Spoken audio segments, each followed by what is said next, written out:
All right. See, I thought he was just 18 feet. I thought he was just, on his tippy toes. Not even that tall for a giant dwarf. A miniature giant space hamster. Somehow I do he admit still that's a good classifies joke. as medium. Yeah, that's a whole sticking point with me in 5th edition. And I know it's like a mechanical thing. It's why there's no large races, because they structured it a certain way. But like, come on, just nut up and do it. The hell with balance. Just if someone bitches and moans about something being unbalanced, that's a home game problem. That's if you ask. That's between you and the DM. That's a really good point. A system shouldn't be perfectly balanced. It should have things that are a whole hell of a lot stronger than other things. That's why you don't allow them, or you're level 15 when you fight them. This is something I enjoy, and then we'll get into the game. I just have to say this: the Warhammer Fantasy role-playing game. That's the new one that's currently out. I say new; it's several years old. Normally, you only have options of human, elf, dwarf, and halfling. So it's the pretty normal stuff. It's like a hardcore, like survivalist D100 system, very gritty fantasy. But in one supplement, they offer the ability to play an ogre.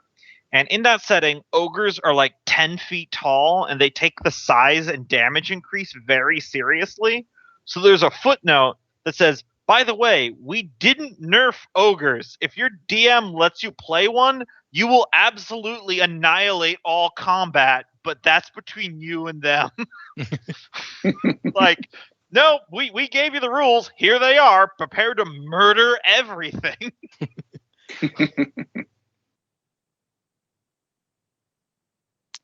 Because like a basic punch like does extra damage, knocks someone prone, and has the ability to stun them if they're smaller than you. I feel like ogres are like the poster child for the why you should do the race levels. Yeah, I really think they should bring those back. Because it does make sense, because they are naturally stronger, but also naturally, slow-witted. Mm-hmm. So it'll be less likely to be more on the uptake of the technical stuff of a class, but they'll be more innately powerful. Yeah, I think they should bring back like monstrous levels. I think that would be a really good thing, because you can integrate that easily into like 5th edition. Anyway, back to the matter at hand. The question for this week, pretty easy, straightforward one. Now that you've been here for a while, some of you longer than the others, how do you feel about the Sunless Sea? It gives the seas a bad name. Okay. I don't like it, and I don't like the people in it. Largely glad that it's behind us now. At least in theory. Like it or its people.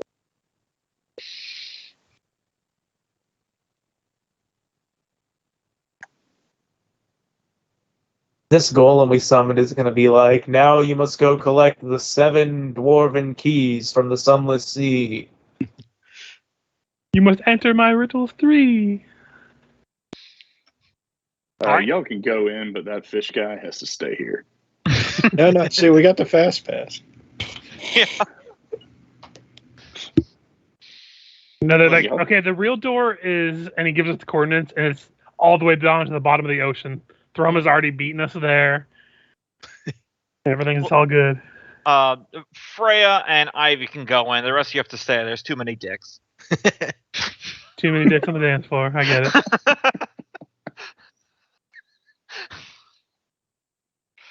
Just needs Nilgrim and Jigless then. Things started off really bad and didn't really improve over the course of the duration. She's been a wonderful provider. And now I'm ready to leave her behind. Just like all sugar mamas.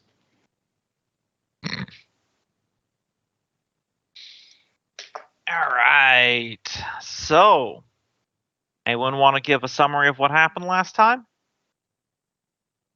I forget. Last time we still hadn't left the docks, right? That happened in the same session as coming over Yeah. here. Fergus Because played hide and seek with the dockmaster who wanted him dead. Then we Mhm. left, blessed the boat, and then found the door. with the boats down under Africa. Hmm. Yeah, it felt like a lot more happened last session than it did when you listed out. It's because there was a lot of on pussyfooting RP. around between the docks and actually setting foot out here. Hmm. It happens. Like We technically, did you leave guys, out getting in a fist fight with a ghost/air elemental. Right, and all the money that you made from selling stuff. I mean, to be fair, you guys didn't really do that much last time in Pathfinder either. It's just Mhm. there's sessions like that where there's a lot of like inter-conversation stuff happening. I believe they call that role playing. No, we are here to play tabletop miniature war games. Break out the armies Yes. And the motorcycles. and the card game stuff, Hmm. so they can be played on top of the motorcycles. Could you imagine someone trying to play Warhammer 40k on motorcycles? So there's just a table suspended between them.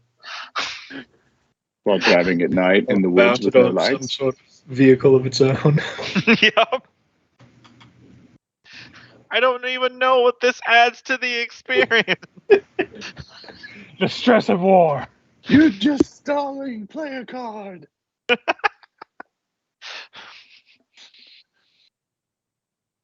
Same day rule. So yes, where we had just last left off, a giant dwarf-shaped golem had detached itself from the wall where it was camouflaged in as a natural part of the cavern wall, and it inquires about who seeks the door to Dammerhall. You'd really think I'd have written down a title or something by now. I forget. Is the royal family just called Dammerhall, or what is the royal family's name? The line of Trinehammer. And he says, how did he word it? Who seeks to enter, or something? Yeah, who seeks the door to Dammerhall?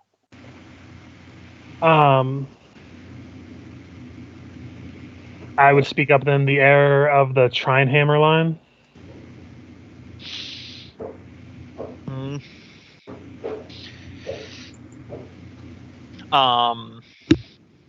The stone eyes regard you for a moment before it speaks again in a stone grinding voice. You claim to be the descendant of Durin Trinehammer, mine creator and the first king under the mountain? I just lean over to Taskell. That's right? But yes, I'm right. Running over the genealogy in my head. Yeah, pretty sure. Yeah. Mm-hmm. Yes, This would be a hell of a bad time to get that wrong. Gee, I knew I should have studied. Fergus, I hate to tell you this, but you're actually adopted. I knew it. You're actually just a really short human. Pulls off the beard. We get to the door that opened Dammerhall. I just turn over to my family, flip them off, and walk into the sunset. That's the last time that we saw Fergus. He was immediately hit by a carriage and died. Real bad way to learn your sister's a whore.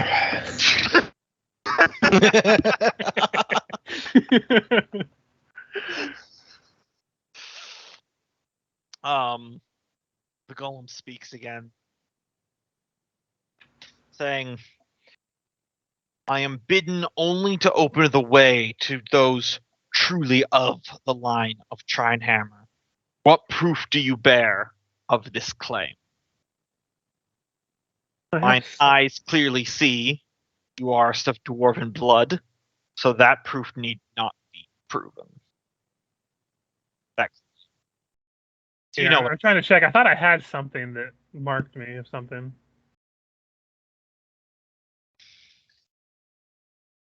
but I can't. I'm going through my stuff, so.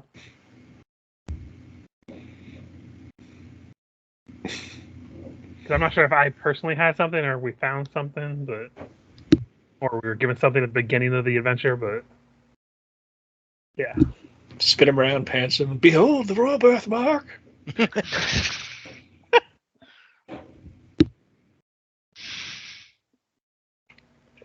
I'm not sure if it comes up in this, but I do have a feature in my background that's rarely used of an inheritance. Yeah, we discussed what that It was was. the letter, yeah. So that's Yeah, that wouldn't really count. No, you just found it. Ah, shit, we gotta go back, don't we? I'm just double checking anything we have, but I could have swore we had something that marked us. That's something. Don't know if it carried over, but I recall when we were doing it for Pathfinder, like half the party was going to be having an heirloom weapon. Well, they were weapons forged in Dammerhall. Because I think Jigla still has it. Thrum had one, but that's gone now. No, I gave it to Kenneth's character a long time ago. It was the magic one that has a gem in it. That you can have like 1d4 fire damage. Either way, those are just created in Dammerhall. They're not royalty weapons. Mm-hmm.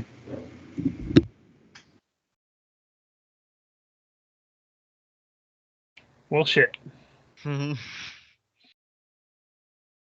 What were we given at the start of the campaign? We were given the reviving fucking and crystal. A clockwork thrush to notify the clan. Gotcha. That's what it was. Claimed it. Yep. Which I remember correctly is in the bag of holding, because that's an important thing to keep track of. Not quite a quest breaker, but it'll make it easier when the time comes than waiting 3 months for a messenger to reach them. And could you imagine being in like a city the size of New York City and it's only 5 of you and you have to just be in a big like empty place for months? How's the divine revelation? So what do you say, Fergus? I'm trying to think of what to say. Give me 1 second. Yeah, no problem. Like, I'm a mark of warding dwarf, but I don't think we ever established it's an actual physical mark on me. No, because that's an Aberon thing. Yeah, so that's how I'm. So it's gonna be basically my bullshitting skills. So I'm trying to think of what to say or what to imply, because I might not probably say it in direct word for word. Mm-hmm.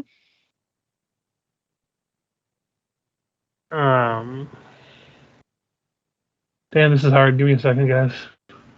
If anyone has any ideas, feel free to drop me a line. But go through my. In the meantime, while we pause, I have something. While this short pause takes place, I'd like to tell you that this podcast is brought to you by Coulda Shoulda Woulda brought some identification. It goes on your phone. It's an app. Never leave home without your ID.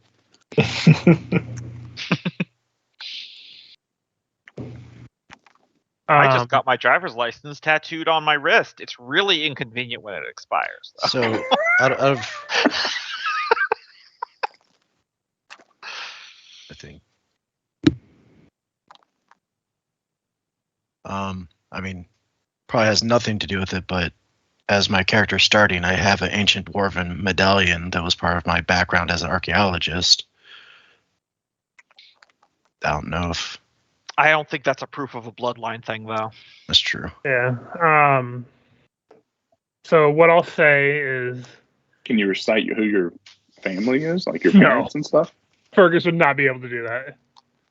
He'd be able to name his father's name and stuff, which, what he would say is basically, I am Fergus, son of. I'm not going to go through all my notes right now, but son of and of my father and mother, using their names.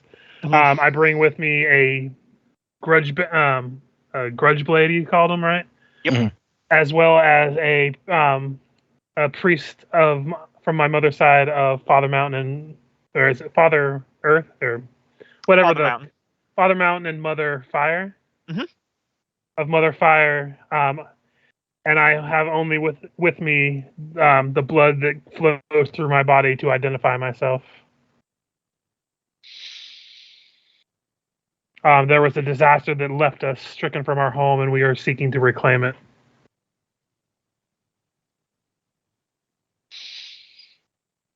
The golem is silent for a moment before it kneels down, still towering over you, but in a less imposing manner, and looks down at you and saying, "The folk of the mountain are not prone to dishonesty." Sorry, do I need to wait? Hold on one second. Yep, thought so. Good old family aggro. Always at the worst time. I got the perfect solution. You just live in a different state than the rest of them. At least this is a game that you could pause, kinda. No, it doesn't help. Anyway, yeah, sorry. I'm good now. No worries. As folk from under the mountain are not prone to dishonesty. And this one would be inclined to believe you. But underneath the directives from my creator, Durin Trinehammer, the first king of Dammerhall, you must be proven. I Would just you- turned to him all. I fucking knew it, and then I turned back all smiles. Yeah, what do I have to do to prove?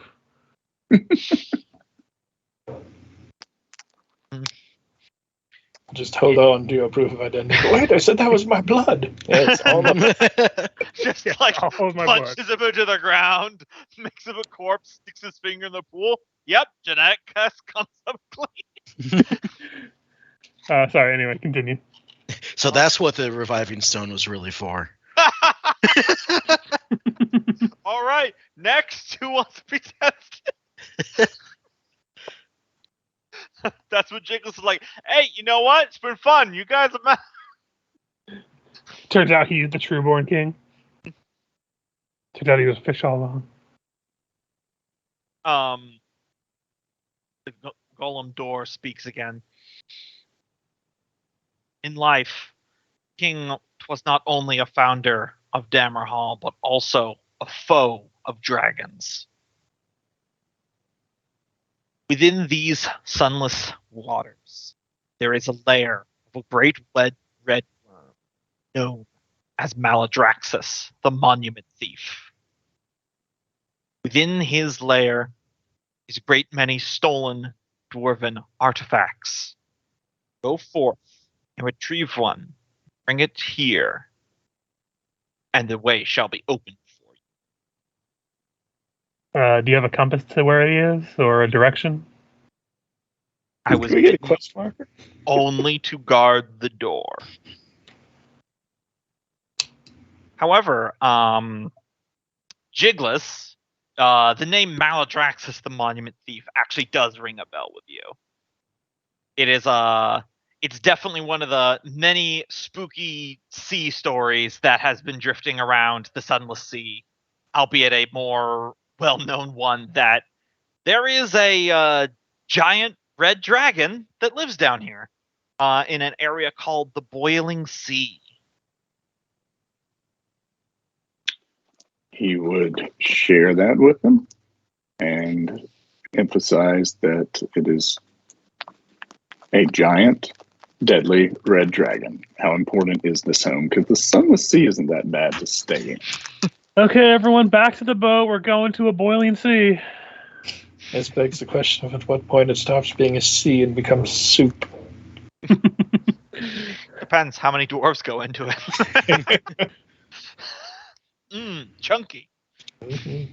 Tastes like wasted potential. Come on, Jig, let's navigate us to this boiling water.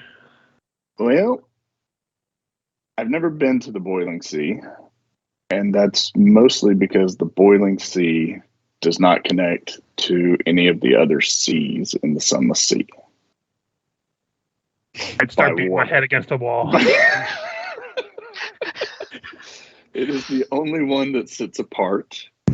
However, there is rumored to be a link through the blind sea in a whirlpool.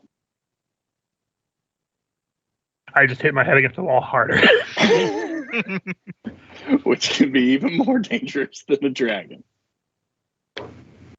Luckily, we have Ignis, and she kind of knows how to navigate the whirlpools, right? What do they do?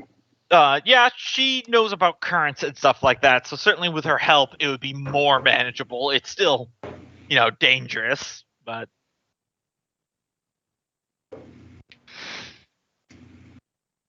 back to the boat. I have a deep vein just pulsing on my forehead right next to a scratch that I had from the wall.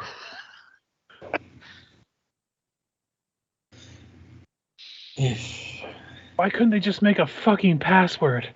But then you wouldn't even know the password and you'd still be fucked. I knew that drill. Your password, the golem leans down. Your password must have one capitalized letter, one lowercase letter, a punctuation, and a number in it. That you say. Is it password 1 with an exclamation mark as the 1 or after the 1?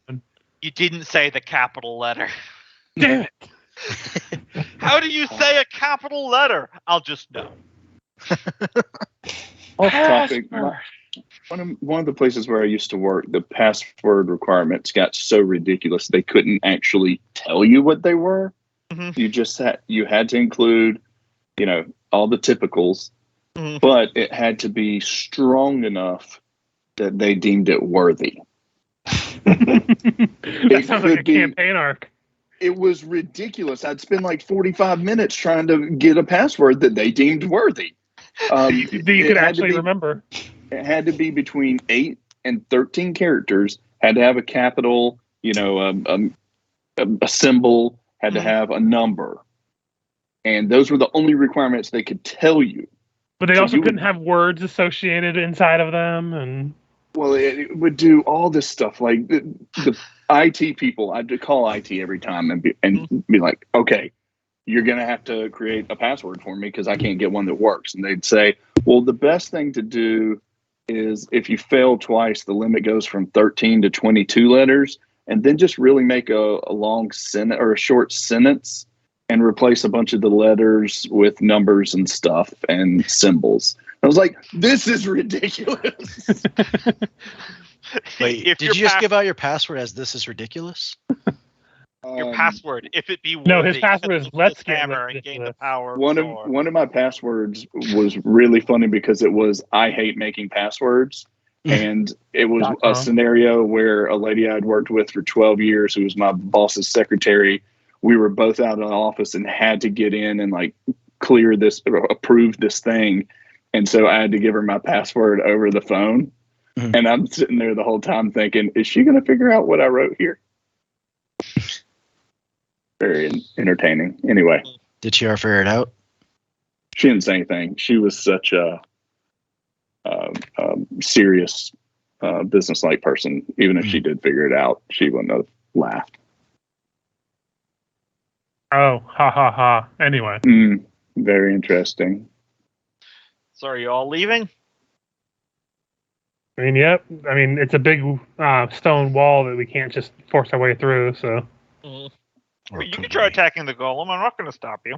Yeah, but isn't he built into the wall? So at that point, we're just. He emerged from the wall. He's like a separate entity.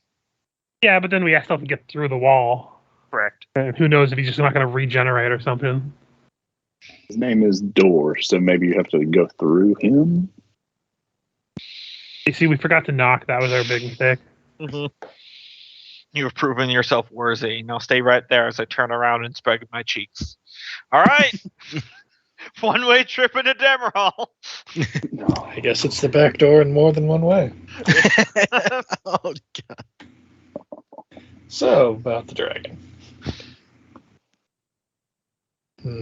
So I guess we're going to the blind sea to find a whirlpool to get into a boiling sea to fight a dragon, only to be able to take a whirlpool back to the blind sea to come all the way back here.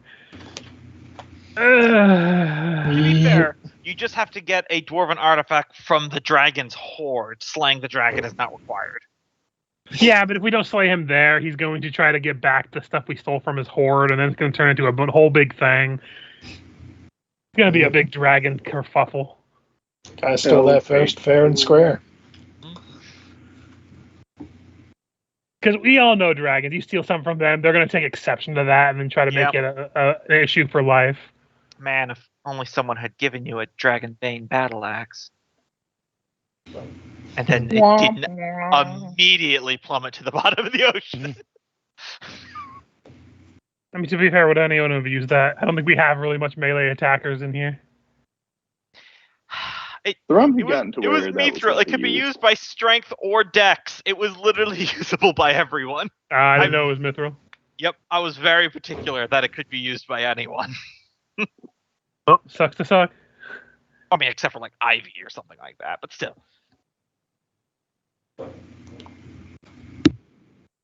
So yeah, you're beginning to trudge back to the ship. Yep. And the ship's gone. It's on fire. No, it's still there. So the blind sea is to the north of here. I suggest we keep the holy force field up on the boat as we travel through the Sea of Ghosts to the blind sea. Yeah, I mean, it's on until he turns it off, I think, so. Oh, that's right. It just took a day to cast. And it just duration is permanent until dispelled, I think. So the thing about the blind sea is it's going to get dispelled there. That's why they call it the blind sea, because all magic gets put out when you go in. And from what I have heard, no magic works there. As we're spawning our little portable boat, I just hit my head against it one time extra, just for good measure.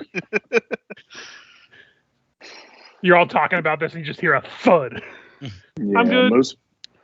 Most people avoid the blind sea because of that. This whirlpool is supposedly in the dead center, but I'm not going to be able to use my magic, so it's going to be kind of trial and error to find the dead center. Well, you can use your arrow thing pointer to ask before we go in, so we at least have the general direction we're supposed to get.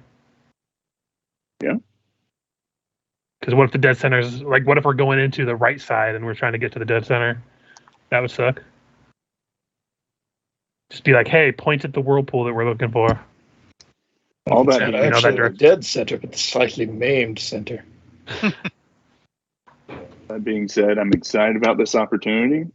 Don't know of anyone who's ever been to the Boiling Sea. Don't know what happens there. Kind of sounds self-explanatory. I imagine you're not going to want to swim there. No. As much as it would be fun to watch you turn red, I don't think you're going to enjoy it. It is whirlpool. How are we even getting back? Maybe there's a whirlpool back. I don't know. Maybe we just start a life there after we kill the dragon. Would I know that, Gumbo? Do usually whirlpools that take you somewhere have an opening somewhere else to come back? They sometimes do. The whirlways do. It would make sense that they'd only be one way. Yeah, it varies. The Sunless Sea is an odd place like that. Are you a one-way whirlpool, or do you change with the tides? I mean, presumably the dragon gets out of there somehow. Yeah. So it's not a dead end. As we're getting on the boat, I'm just I gotta say, I'm a little disappointed it's a red dragon.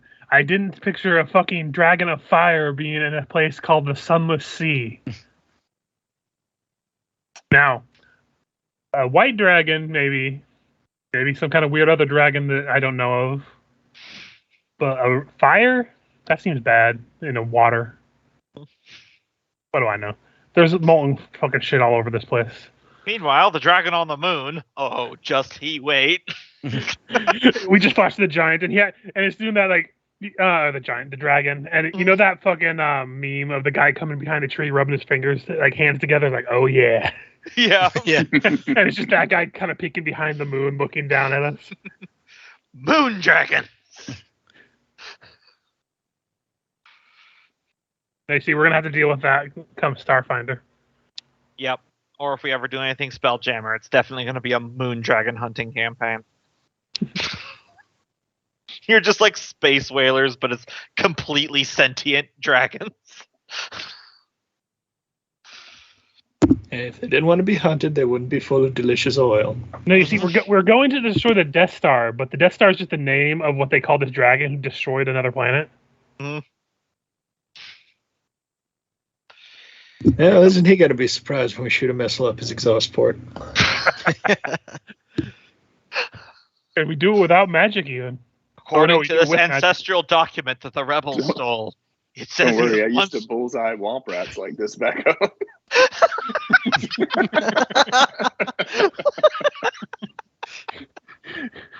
The more you read into that line, the more you're like, oh wow, Luke's kind of fucked up. Yep. Just torturing animals for fun. Not to even mention the 2-meter rat. Mhm. Yeah, Tatooine's not like a great place to be. I don't know if they've ever emphasized that enough. Yeah, I don't think Luke killing the rats on Tatooine is a moral failing. I think they probably have rat problems. Mhm. Just Also, the based on rats what are probably everything gonna else kill I you know with about those. Tatooine. No, it's the fact that he used an aircraft and he did it as strafing runs is where it gets weird. Okay. And he put him in the Okay. exhaust pipe. Says the Californians, never taken an aircraft to a small pest animal. I mean, that's like trying to kill rats in your home by using skateboard tricks to crush them. I That usually would be just pretty use epic, a though. That small would, now caliber that I say rifle it. or something. Anyway, to get back on track, we get back to the boat. Yep, you reach the ship. There's Ignis waiting for you with the crew. Well, that went faster than I expected. Yeah. You interested in boiling alive? No? Well, you're surprised. Anyway, we should talk down deck before we worry the crew. Mhm. Yep, so you go to the sparsely furnished captain's quarter. There's Fergus's barrel right up next to the table. Home again. No, you don't have to get inside. So No, I just on top of it. to get to where we need to retrieve something from the boiling sea, which the fishman tells us is through a whirlpool. And that something is in possession of a dragon. She's quiet for a moment. You mean Maladraxus? Aye. Wait, you're not related to him or anything, are you? No. I know you have fire No, magic. no, and it gets weird This with was- magic and dragons, but No. If there was anyone down here that would be related to that, it would be Captain Hellspeed. He's a half dragon. all of a sudden I drop whatever I'm holding. Motherfucker, he wants us to kill the dragon so he can come and raid all the fucking treasure after we kill it for him. Motherfucker! And I just start kicking shit. Not So you, you Beryl. think the dwarf golem is cheating you? No, I think the dwarf man that's half dragon person knew that we needed to get through this door and knew how to get through this door and wants us to go kill the dragon so then he could steal all the loot from us. Just And for the be like, record, "Ha ha, I think fuck he's half you." orc, half dragon. Whatever he is. I think he knows. I thought he was Durgar. He was half Duergar, half dragon. Yeah. Either way, he knows. I Mhm. fucking know it. Albeit lightning based, apparently.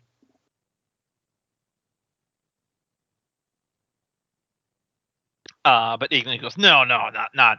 Never been to the boiling sea. I have only ever known one route to the boiling sea, and that is through the Drow trade road. And for that, you'd have to go through a heavily fortified fortress and the entire Drow navy. So it's going through the Drow Navy or going through a whirlpool to get to it. I guess I've only heard the rumors about the whirlpool. Don't know where it is.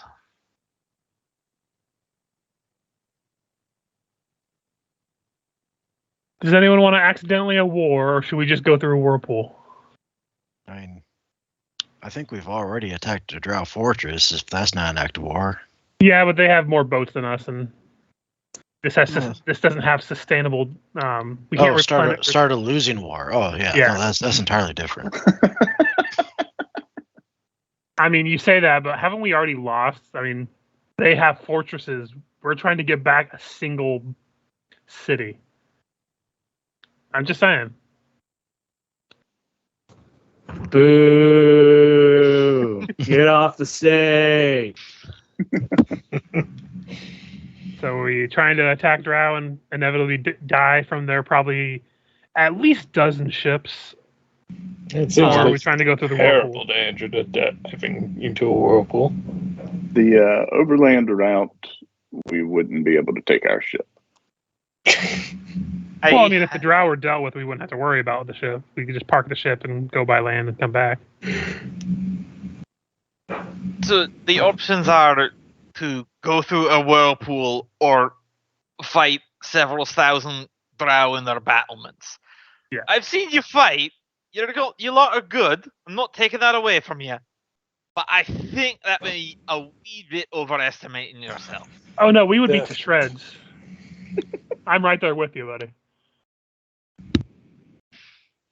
Out of character at this point, the players are asking themselves, do I want to continue with this campaign? And then I relay the story to Ignis about how we fought that one Drow lady who nearly scorched us all with a lightning bolt because we were stupid enough to line up. Oh, that was so beautiful. I realized that you were all in a line, and I looked down at the spell list and I see lightning bolt. I'm like, oh, It's all coming together. Poppy.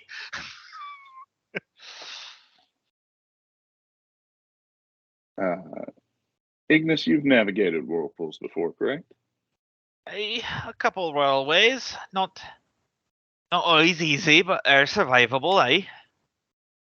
And with my wonderful sailing skills, if we can find it, we're pretty much guaranteed to be all right.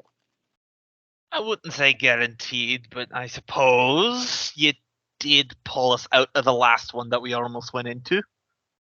Ignis does that thing where you breathe on your fingernails, kind of rub them on your vest. I just look at you. Tell you what, Ignis. If we can kill the dragon, I'll let you have one treasure of your choosing in addition to your cut. If we're not going through that Drow fortress, I call that a deal. That being said, one stipulation: it cannot be dwarven nobility One related item. because we need to get that. You need that to get through the door. The one item you need. That's the Also, one stipulation. Dor did say that he had several dwarven artifacts. He just had to grab one. Yes. So you got a range. Fine.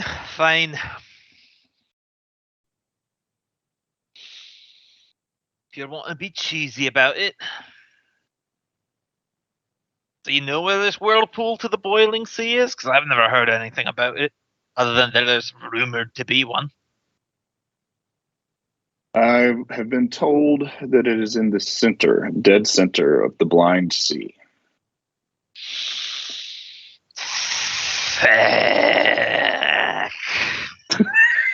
Like, I've already hit my head several times. If you feel like you need to do it, there's a wall right there.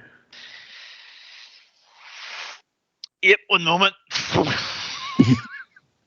Yeah, I Leave a feel tiny scorch mark on the wall. Right? Alright. Out of my system. Listen, I ain't gonna be much good in a fight there. Kind of. And she, like, twiddles her fingers and kind of shoot up. Magic is about all I got. So. Hope you know what you're doing. Oh, not at all. Probably you shouldn't have heard- told me that. Have you heard of any of the dangers in the blind sea? Can't say that I have. Don't really talk about it because no magic means no familiars, which means no sight. Our spyglasses aren't magical, right? They're just technology. Are they magical? They're like an alchemical treatment upon the lens. Yeah, but I think we established that alchemy is not always magic, didn't we? That's true. I've always kind of like had a push me pull you in my head about that because like what real life chemicals remove darkness when you look through it? I know, but then we've also established that Yeah. we can use certain magical thing or certain alchemical things, even Yeah. if it's in an anti-magic thing. So True. it's one of those things that we kind of, like you said, it's a push-pull thing. Yeah, it's a push-pull thing. If nothing else, you do know that the spyglass doesn't see all the way to the other side of these caverns because it's so large Yeah. that it eventually hit horizon, so it just looks like you're looking out on black anyway. Mm-hmm.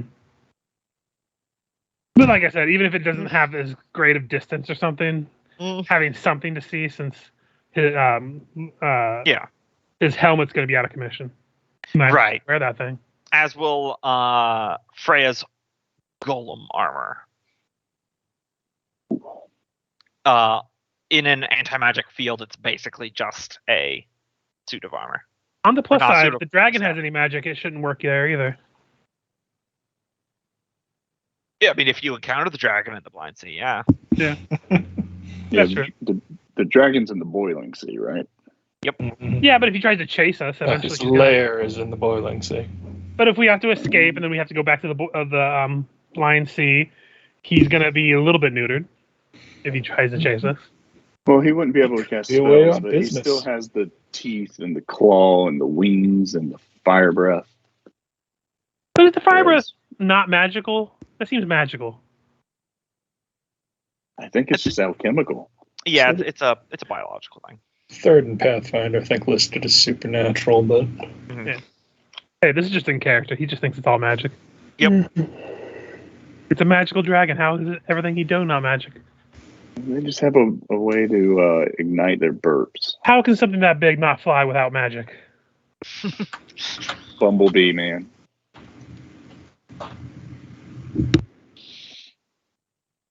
Okay, Fishman, lead us to the blind sea. Tally ho! He's gonna spell will work here, so he'll cast. If I remember correctly, that was the end of this day. Was walking into Yeah. Sea Door, so it would be the next day you'd probably get started. Yeah. Just keeping track here, and for your guys' food. Yep. All right. I deducted it from the bag of holding for our ship's rations. What's the word, Mr. Navigator? Head north, and he's going to cast Guiding Hand and ask for the entrance to the Blind Sea, All right. Let me see. the northern entrance to the Blind Sea from the Sea of Ghosts. Yeah, it points this direction. Oh, sorry, hold on. This direction. That works out the way I think. So we'd head here. All right. And then up. Yep. During this whole time, you guys definitely see, in the mists of the Sea of Ghosts, all the invisible stalkers kind of shifting around in the darkness, not getting past the consecration. Mm-hmm. Very much a clutch play. Probably one of the best investments we've ever had. I was gonna say something before we continue on. It would be reasonable to say that we had probably some planks or something that weren't really being used that Yeah, I could grab. always like emergency repair ones, absolutely. Yeah, something that we wouldn't really miss if I needed it, because I wanted to basically, while we're traveling, when I'm not keeping lookout, because I imagine I don't take lookout for the 24 hours straight. Yeah, definitely not. I want to start taking just a plank and just start using one of the mithril daggers and start making shavings of it to basically make powder of sawdust. Mhm. So if we do have to fight invisible bastards again, I have something to throw to kind of make some appearance to make it so we can see them a little bit. Yeah, absolutely. That would be no skill rolls or anything needed. You can just add, however many you want into your inventory. And I would say that's just ranged attack, not at disadvantage. Makes them visible. I'll just say times 3 bags of sawdust. Yep, that's very fair. All right, so you guys see there's another tunnel going there, and then there's still more sea to the north. To the north? Okie dokie. I guess this one. Yeah, I say we just kind of zigzag back and forth all the way up as long as there are no walls. Oh yes, Tokyo Drift this waters. All right. Also, I see we're still known as the Chucklefucks. Yep. After you guys deleted the last one, you haven't earned the right. Man, I'm really tempted just to click on it again and delete it. And I'll just make it worse. Well, I can't even click on it, so it doesn't matter. Yeah, he fixed that loophole. The poop hole loophole. This is the exit to the north into a lower tunnel, but still plenty wide for the ship. I believe I put it on your. My rough map was a little bit wrong there. You have a small intervening connection into the Sea of Claws before you get to this blind sea. Well, I'm missing that. Okay. Yeah, as I said, I made that map for you in like 5 minutes, and I should have been better about it. And he's never been to the Blind Sea, so he's going off of a lot of rumor and your little pointer will still secondhand take you knowledge. there. Okay. Sea of Claws. That doesn't sound good. Depends. Is it nearly Christmas? But then we run into the bad one called Sandy Claus. We have a bad record with him. Nah, it's just a weird mole and a festive hat. All right. Just keep moving north, I assume, unless there's anything else you guys want to do. Yep.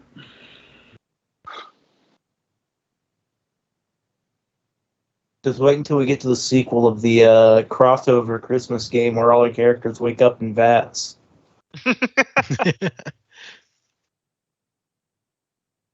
Ow, motherfucker! I hit my elbow. I'm good. Funny bone. All right. So that's the end of this day. So what's the general message you've put out to the crew for this, where you're going and what you're doing? So since I'm very charismatic, I try to drum up basically where we were and where we departed. We found the clues to the biggest haul yet, and that we're heading towards where we've got the lead towards, and that if they thought their last payout, like the people who were here from our last jaunt, if they thought their payout before was big, this one's going to be even better.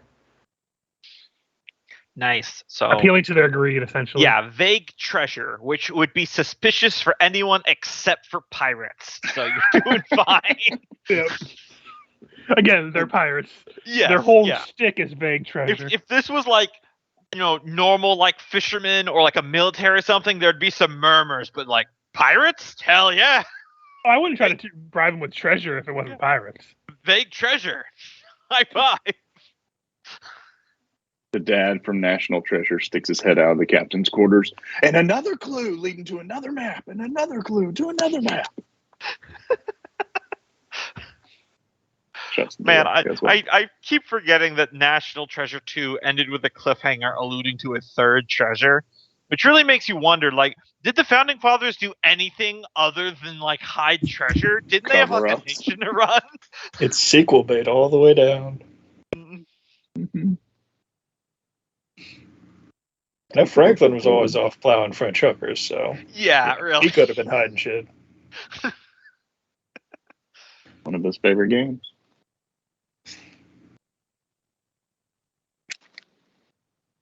Man. Oh yeah, I need to roll for the ring to see if it gets any charges back. So Yep. That might come in handy soon. Yeah, don't forget to heal yourselves, because you definitely have had a long rest by now. No charge back this day. You exit the tunnel, the sea opens up. Surprisingly choppy for the normally placid, sunless sea. So you have a feeling that this is the Sea of Claws. But I assume you checked your little magic finger there, Jigless? Yeah, if the magic finger's still there, then it ain't the Sea of Blind. Yep, it's pointing over this direction. Okay. Gonna cut to the port side. All right. And as you go through this narrow conjoining tunnel, all magic goes off. You Well, we're lose here. the kind of gentle hum of the consecration goes away. Milgram and Haskell, you feel your connection to your magical powers just blink off and disappear. Freya, your runes aren't functioning. It's just mundane equipment. Your armor is literally just a statue now.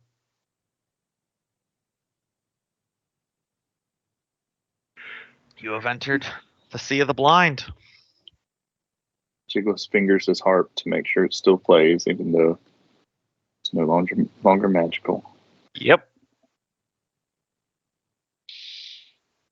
Definitely a murmur of unease throughout the crew, though most of them aren't magical. It's like a aspect of reality stops working in a particular place. Like, imagine if there was a room in a store that you walked into and all the color green just disappears. It's a little unnerving. Creepy. All right, where to? Only way I think we can go right now. This way. Okay.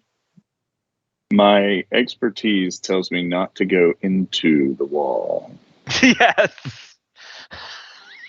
How many years did it take for you to get that insight? It was only 3 boats ago. Jiggles just looks at the crew. Hey, check it out, guys. This is what we call a pro gamer move. You see, we taught him on a schooner. You see, we taught him on a schooner that had Earthglide. It did give it to the passengers, but we taught him on it anyway. I loved that schooner. I wonder where it is now. Drifting through the earth. All right, so we head in. Yep. Fergus, you're on lookout. Yep. And you got a passive of 16. So you're the first to notice as the ship is going along that the ship seems to be slowing a little bit. And there is a crunching sound coming from the water wheels. And if you look over with your dark vision, you see coming out of the water is humanoid forms that look almost like emancipated, like they're rotted but also a little bit waterlogged. You have barely time to notice this before they're shoving themselves head first into the axle of your water wheels, and they are crushing themselves to death, but the resulting pile of bones and flesh is jamming up the wheels. Guys, we got corpses, and not the fun kind. Of course, the episode where we spent half the time talking about Walking Dead before we started. Yeah, I would call out that we have some undead-seeming creatures jamming themselves in our water wheels. Is our magic still down? Yep. Hmm. And it is at this time as well that I'll say Taskell on the opposite side, a hand reaches up and puts itself on the railing, and pulling itself out of the water is not a zombie-like thing, but it kind of looks like some sort of vague humanoid that's been like crudely merged with like a sea creature. It's got like tentacles instead of a couple fingers. It's very much like a Davy Jones's crew type situation. That's an ugly bastard. Arms. All right, so I will move you guys over to the combat map. Bring up the initiative. And magical items, do they lose their luster and shit? Yep. Okay, so I don't know if that's how the traditional anti-magic field spell works, but that's how it works here. okay. I'm just going to temporarily adjust my Bow. All right. Oh, actually, your bow doesn't work at all. It doesn't have a single string of any kind or anything? Read the flavor text. Oh, I see. Out of curiosity, do I still see the dwarven spirits? You do not. Oh. Hmm. Okay, yeah, so the bow doesn't work, so. Mm-hmm. Let me double check this, because if I knew that, I would have grabbed something from the bag of holding. But But yeah, you would have time. That's fire. just to see, I don't even know if we have anything in the bag holding for weaponry, so I might not. Might just have to use my old daggers. Well, no, I'm not very concerned at all. If not a single dwarf has got a grudge against these things Mm-hmm. in all of history. We got rid of all the other bows, I think, so I don't have one. Where did it go? Oh, there it is. C-spawn. If I needed to, I could probably steal Yago's hand crossbow eventually, but Yeah. I can just make do with the daggers. I mean, if you think about it, you got giant bows on top of the ship. Haha. Let me see. Where's my... Oh god, we're about to get sea-pwned. And Fine. then Without our magic, some of us are in trouble. The way that it abbreviated it in the term No, I see. Yeah. is sea spoon. Oh, we're spooning. We're about to be. Yeah, so Spawn.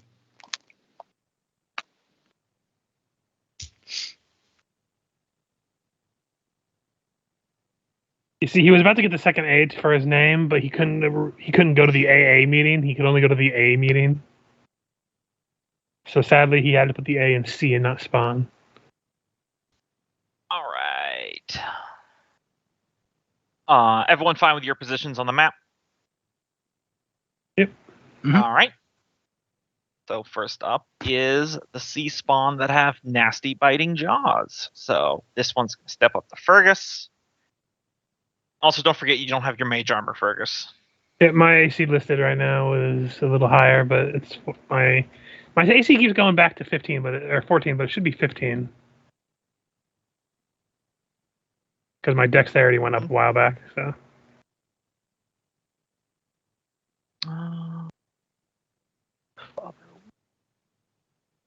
No, it's the other one. So, okay. So sea spawn.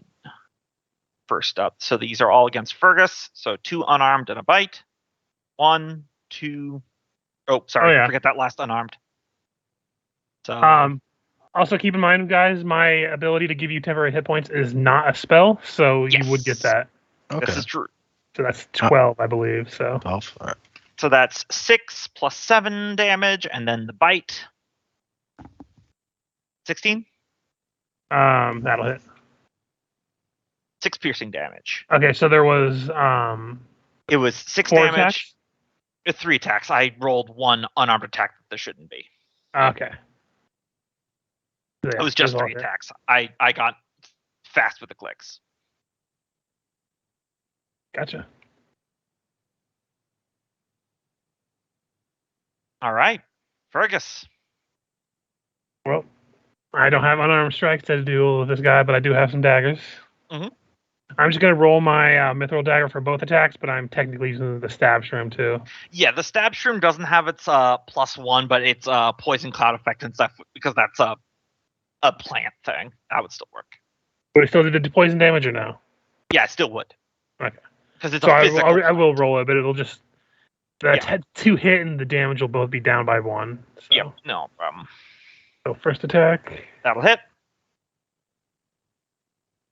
and I didn't have Hunter's Mark on. Ignore that. So it would be 9 points of damage. All right, let me double check. Yep, okay. They have no resistance to the guy's poison. So 9 points. Offhand attack with the mithril Oh yeah, that'll definitely hit. for 5, and then second attack with the stab shroom, That'll hit. which will be a total of 10. Looking deeply fucked up.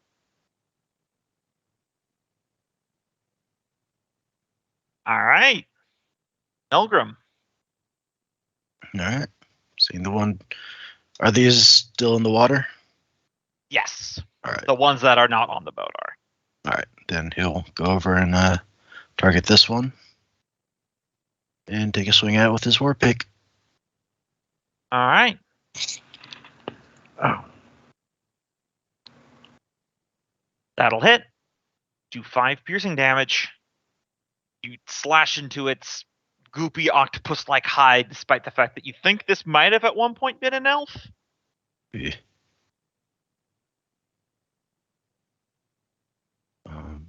Yep, I think that's all I could do. It's returning to the primordial goo. Doesn't a hexblade get a second weapon attack? Nope. Nope. Only. That's a pact of the blade saying, sorry, Yep. I forgot. I think I'm the only one with multi-attack. Jigless. Freya has it. No, I thought it was only in her suit. Yeah, in her suit she does, yeah. All right, Jigless is going to move down here, pulling his net out, and he's going to attempt to net this guy using... Would Inspiration still work?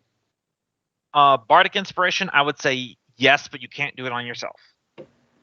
This one he can. Oh, right, the flourishes you can, absolutely. Yeah.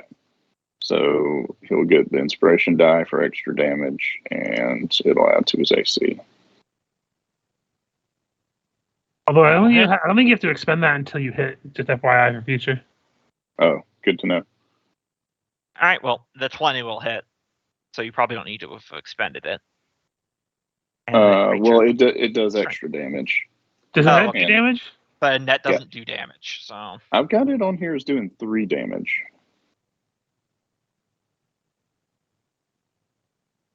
Well, let me look. Now we're all kind of like, wait, what? Yeah, I don't know why. I'm trying to look up. Yeah, nets don't do damage. It says right here. It says it takes 5 slashing damage to get out of it. Okay. I will research why the hell it has 3 on there. Yeah. Can I still add that inspiration die to my AC? Yes, absolutely. Okay. It does weigh 3 pounds, maybe. That's why you were thinking that. Oh, I might be looking on the wrong spot on the sheet. Huh? Either way, that's your turn. Yep. All right. Guy clambers aboard. They're not the fastest on dry land. They're much faster underwater. This guy vaults over the railing and lands next to Taskell. These ones here are covered in like spines, like a sea anemone. I see. When I was zoomed out, it looked like they were covered in barnacles. It's both. It's kind of hard to find right art for this kind of thing. Oh yeah. So 2 unarmed attacks and then a poison's quill attack against Taskell. 1, 2, 3. Those would all whiff very hard because your armor may be non-magic, may not have that +1, but it's still heavier armor and a shield. Yep. These guys' turn. These things appear to be... They kind of look like zombies, but there's like an octopus-like creature that's wrapped around their skull with tentacles going to the eyes, nose holes, and mouth down into the body. Mm-hmm.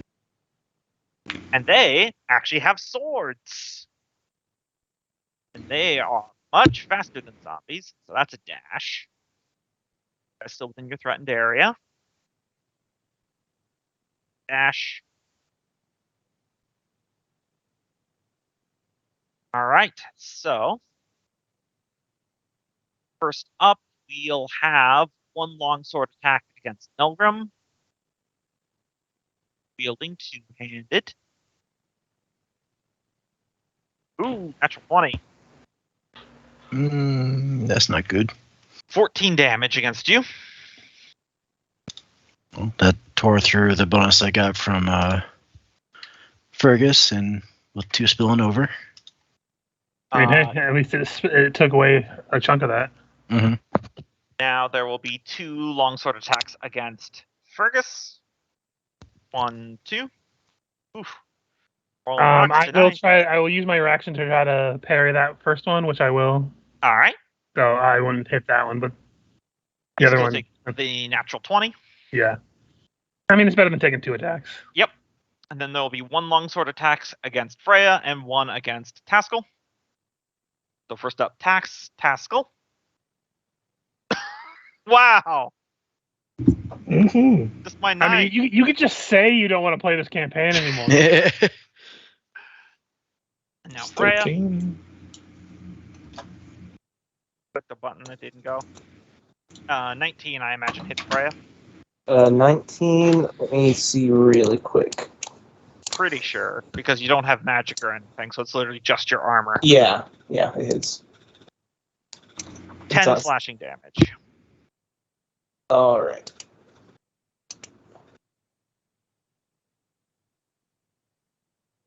All right. Now, this turn, I will need everyone to give me, let's see, a wisdom saving throw at disadvantage. Everyone except for Jiggles.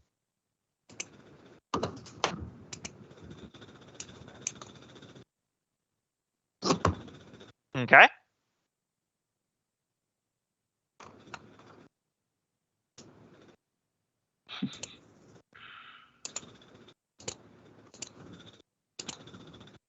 All right. Gonna go ahead and flash a genius at Yep.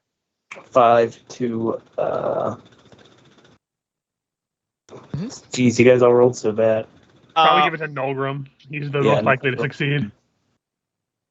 Yeah, I'll give 5 to Nolgrim, as well as myself. All right. So Nolgrim and Freya, you succeed. Fergus and Taskell, you fail. You were both charmed. I will decide what you do on your turn. Cool. As Nolgrim and Freya, you just both see Taskell and Fergus, who were in their fighting position, suddenly just like stop, go completely like emotionless in facial expression, and they're just like completely still. All right, it is now Taskell's turn. Taskell, full move into the water.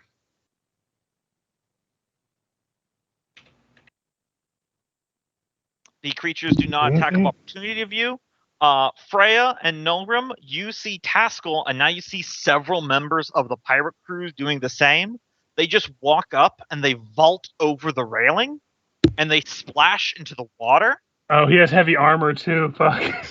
And let's just do this. Freya and Nolgrim, give me a perception check as a free action.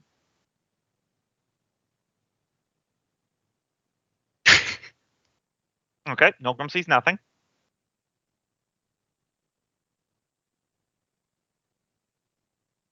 Freya, even though that you're farther away from the rail, you just see this in the splash, is that there is some things with claws, natural armor plating, and tentacles waiting beneath the water.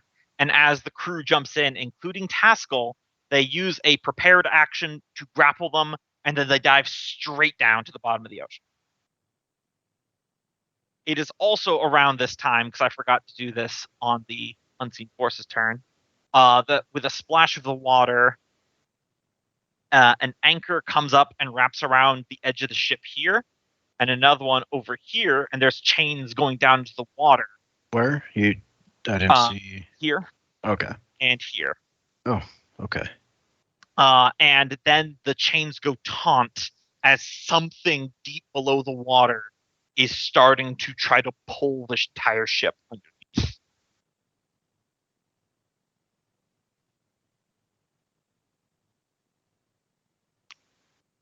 Freya. Okay. Jesus Christ. Oh yeah, I'm going to remove Taskell from the turn order real quick. Remember my answer? It started out bad and didn't get any better. Mm-hmm. Well, I think it finally took a turn for the worse. Mm-hmm.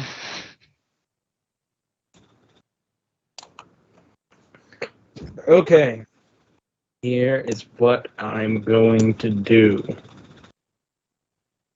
And so Taskell is like... He's gone. He's gone. Okay. Yeah, something grabbed him with a prepared action, and then it used its significantly faster swim speed to swim deep down below the waters.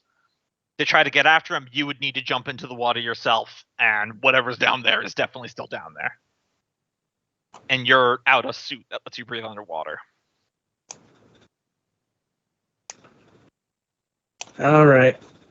Do you shout out what happened or what you saw? Oh yeah, for Yeah, sure. because multiple members of the crew are doing the exact same thing. I have a feeling I know what I'm going to be doing on my turn. Create a new character? I mean, either that or he's doing a narrative thing and we're all going to get sucked down again. All right, so I am going to. They're both blocking the stairs.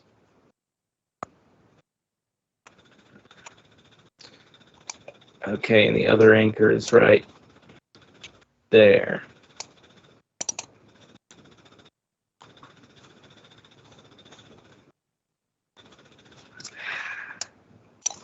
Well, I guess I'm going to try and get these anchors off, so I'm going to take attack of opportunities from those guys All right. as I move out of their space. You get the one in front. They both clearly miss. All right. And then... So how well are these anchors latched on here? You could try to remove them with a strength check. Or an athletics, more accurately. But like they're just like metal hooks on the railing. They're digging into the wood due to the weight and whatever's pulling them from underneath, but it's not like a special contraption. It's literally just a hook on a ledge. Could I try to say if I were standing like right here, on the railing, the like wooden supports? If I could I try to like shoot one of those off so the anchor would just, because of its own force, just fall into the water by itself? I'll let you do that. We'll say it's a AC 15 disadvantage attack roll, but if you succeed, you just automatically do it. All right. AC 15 disadvantage with the Gloom Stalker, so I like my chances. Let's go. Nope. Not quite. The one is not quite gonna do it.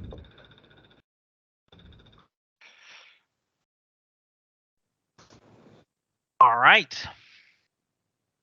Tentacle sea spawn. This sucker pulls himself up on deck. This sucker closes distance. And the one that's within range of Milgram will take a tentacle attack. Oh, our tentacle attacks have a range of 10 feet, so there will be 2 tentacles. Whip, both against Nilgrim. Miss hit. 7 points of bludgeoning, and a tentacle wraps around your neck.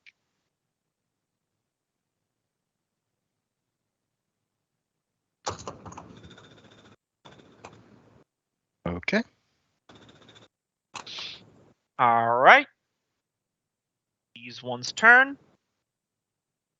This one, can it make it? It can. This one is just going to straight ignore Fergus now. Yep. So, despawn. There will be 4 unarmed attacks and 2 bites against Freya. So 1, 2. Miss. Or I think that'll just hit. Yeah. 3, 4. That's 9 bludgeoning damage total. Yep. 1, 2. 3 piercing damage. As they're going full bore into you. And Freya, I think since you have the highest passive perception, you notice that Jiggles has one in a net, and the one in the net is not struggling against him at all. It just has stopped entirely.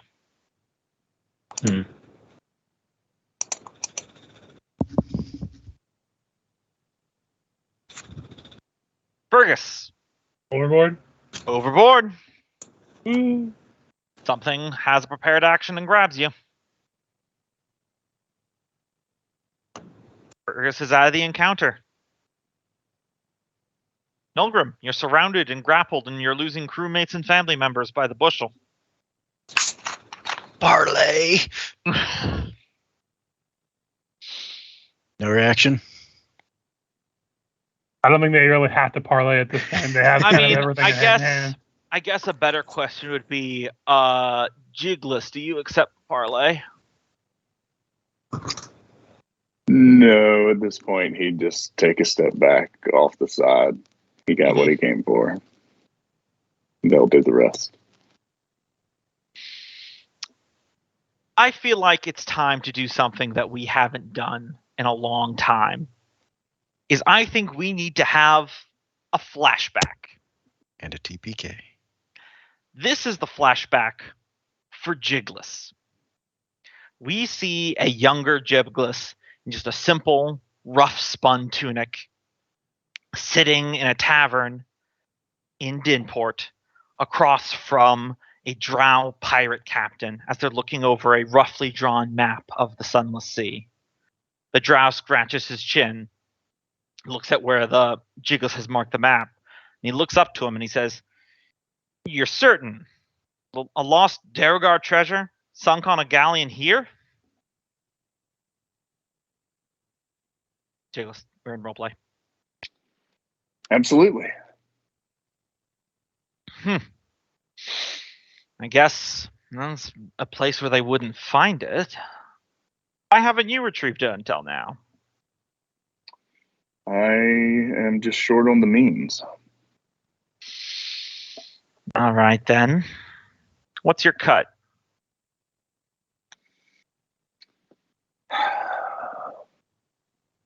10 shares for the information and 5 shares for helping get it. 9 shares total. Deal. All right. And he reaches out a hand to shake with you. The little jig puts out his paw. And you shake. And he goes, all right. When this works out, we'll both be very wealthy, Jiggles. And we see the captain reach below the table, and he pulls out his hat. A hat that Jiggles wears today. As we now move forward in time, as we see Jiggles meeting with multiple different pirate captains. One has a magic harp. The other has a very fine crafted rapier. Another, a very nice jacket. All these things Jiggles now wears as you have known him. You guys think back onto some of the things that Jiggles has said and that other people have said to him. Ignis remarked about how most of the ships that he goes out on, he's the only one that ever seems to come back. More than once, and these are actual things Jiggles has said that, hold on, let me make sure I get this one. You mean actual things Cope said? Yeah, Cope said, the ones you choose are greater than the ones you were born with. I would have done the same thing. Oh, I have been captured many times. I hope you like fish. As I think to the still conscious and aware Nilgrim and Freya, you realize that Jiggles the Bold, the pirate that's been guiding you from your son through the Sunless Sea, has been playing you for a sucker this entire time. As you see, he steps back, all the enemies ignore him, and he just steps into the water, disappears, as your friends and family are being pulled into the water in the very ship that you worked hard to buy, the one that you provided for them, is being taken from you.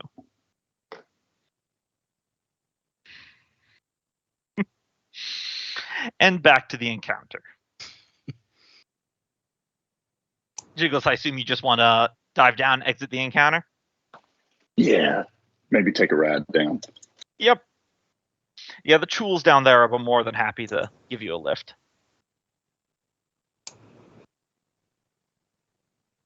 Fuck it. I'm going down swinging. I'm not able to move while grappled, right? Correct. All right. I can still attack though. Mm-hmm. No magic. Nothing. Oh, fuck it. War pick. Go. Can I hit the tentacle that's gripping me? Is there any way I could take a dagger to try to cut myself free or something? A athletics or an escape artist check, DC 12 is an action. Let's do athletics. All right. You bust free. That's your action. All right. And move action. No 5-foot steps.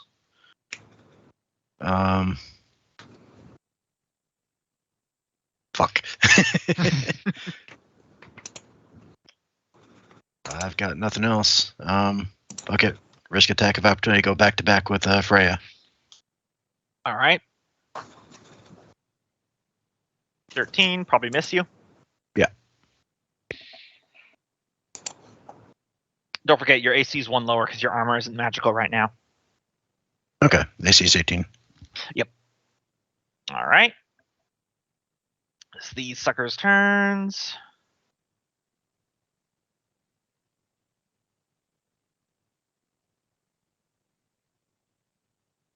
So we'll get some poison quill attack. So 2 unarmed against each of you. So first up, Nilgrim, 1, 2. Miss. Then a poison quill.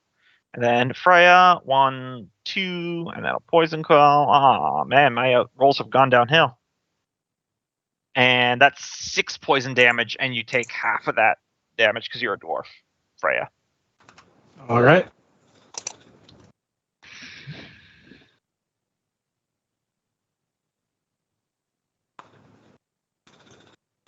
All right. The zombie's turn.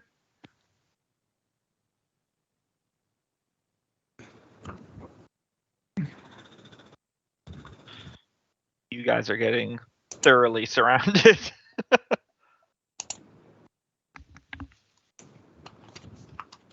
this one will dash. Get around here. So, 2 longsword attacks against Freya, 2 against Nilgrim. 1, 2. I believe it's Miss. only. These are against Freya. Oh, yeah, okay. those is. All right. So 8 against Freya, then Nilgrim. Hit miss. 6 slashing. All right. Now you guys give me a wisdom saving throw at disadvantage. All right. Wisdom saving throw at disadvantage. Popping 2 more. I think that'll be the last 2 because I get 4 a day, I believe. Or I think I get 5 a day now. Is it a reaction? Because if it's a reaction, you can only do it for one person. Oh, yeah. Oh, yeah, let me see. Let me read real quick. It doesn't say that it's a reaction. It just says whenever someone within 30 feet of me makes a saving throw. Oh, reaction right there. Okay. You can use a reaction. So I assume you're just going to use it for yourself, not Yeah, for I guess I'm just going to use it for myself then. Okay, so Nilgrim, you fail. You're now charmed. Mhm. And it is now Freya's turn as the ship, the water is like a foot from the edge of the railing. And you are completely surrounded by these things. All right. Can I see that Nolgrim has failed that check? He's definitely clearly been something that happened. All right, dropping the Gloomstalker on the deck, and then I'm just gonna try to grab his collar to stop him from moving with one hand, and then can I take out my battle axe with the other hand? Yep, it's a one-handed weapon. All right, and I will try to. Do any of these guys look like they've been thwacked yet? The one to the south here has taken a little bit of damage, or more than a little bit. It's the one that Fergus savaged before he got taken down. All right, gonna give him a nice whacking.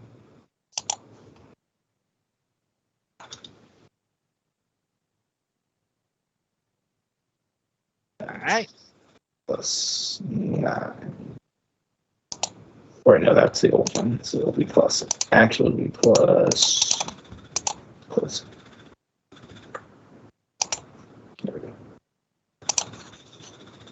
That will actually just hit.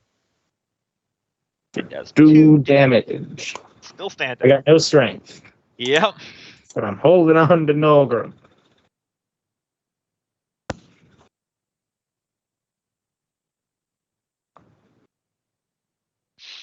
All right. 2 tentacle attacks against Freya. So they've got 10 feet of reach. Oop, one will hit. That's 14 bludgeoning damage, and you are now grappled by a tentacle.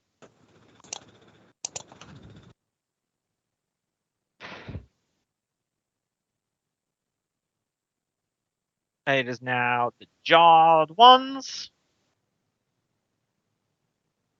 So this will be 4 unarmed attacks, 2 bites.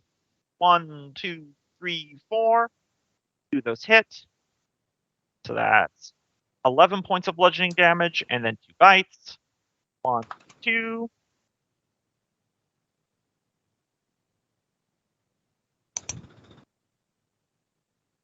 So that'll be 9 points of damage.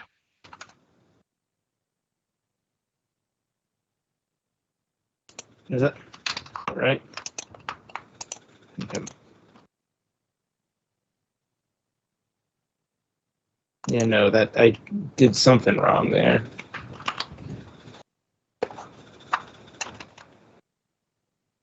Oh, I think it is supposed to be at 13. I don't know why it says negative 13. Yeah. Oh, my screen. Oh no, it doesn't. It's just it's just Nolgrim's token lined up right there. Oh, It said negative 13 I to me. see. Speaking of which, Nolgrim, you are charmed. And I also let go of you because I'm grappled. Yep. Knock Freya out for me, would you? Just do an attack roll with your war pick. That will. I don't know if grappling affects it, but normally that'll miss. It does not. Doesn't Nope, affect AC. No, it does not. Restrained does, but you're not restrained. You're just grappled. So that'll miss then. Mhm. Is the sucker's turn. So we got, let's see, another 4 unarmed attacks. 1, 2, 3, 4. 2 of those will hit. Yep. That's 10 points of damage, and now they're Still up. Those will both hit. You take half damage from these because of your dwarf. So that's 2 I have- points of damage. 1 health left.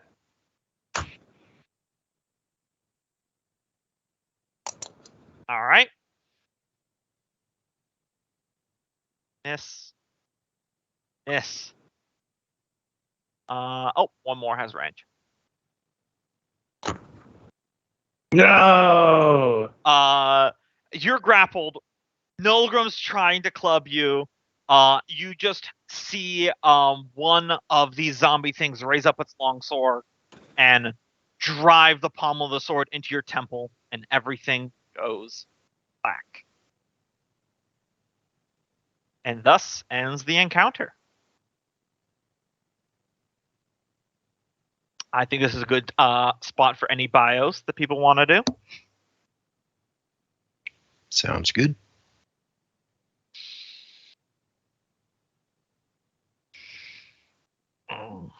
So yes, Jiggles was a traitor the entire time. Surprise! Yeah, no, I kind of saw that coming. Did you though? not like right now, but I knew he wasn't going to be loyal to the party or anything. Mm-hmm. I believe you. You called him out like 4 or 5 times throughout all the sessions, and every time I just kind of cringed and made sure I was on mute so I wouldn't say anything. Yeah. I thought Coop did a really good job. Oh no, he did fine. It's just Fishman who suddenly wants to leave the oceans. He's all he's ever known. Well, you didn't say anything when it was a mushroom man. I mean, come on. Yeah, That's racist. Or a gnome wanting to leave her hometown. Well, I mean, did you see the gnome's hometown? That place was shit. Have you seen this? I will give you the mushroom one. I mean, someone peed in their quarry. I will say, Gumbo, just because it's happened a couple times, I kind of just ignored it the first time. I'm not sure if it's other people's opinion, but I'm really not a big fan of the narrative combats that were like set up to like ahead of time know we're gonna lose. It's a narrative thing that I'm just not really a fan of. If you want to do it, that's fine. I'm not gonna be like, I'm not gonna play with you ever again, kind of attitude or anything. But I'm not really a fan of it. Like, if it's one thing if we're overwhelmed and we lose, but I can tell with this one and like the one with the pirate captain dragon guy. Like when we're set up with fights like that where we're like intended to lose and it happens repeatedly, it kind of I don't it makes the combats in the game feel cheap when it happens too much. Like if this is fine, if it happens, if it starts happening more than what would happen now, it's going to become a little bit of more of an issue.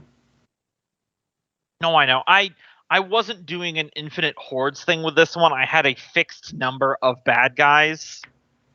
Yeah, but it was definitely going to be one of those there was no chance of us winning. Wisdom at disadvantage, that many units, no magic at all. Like there was no way we were going to go out of that.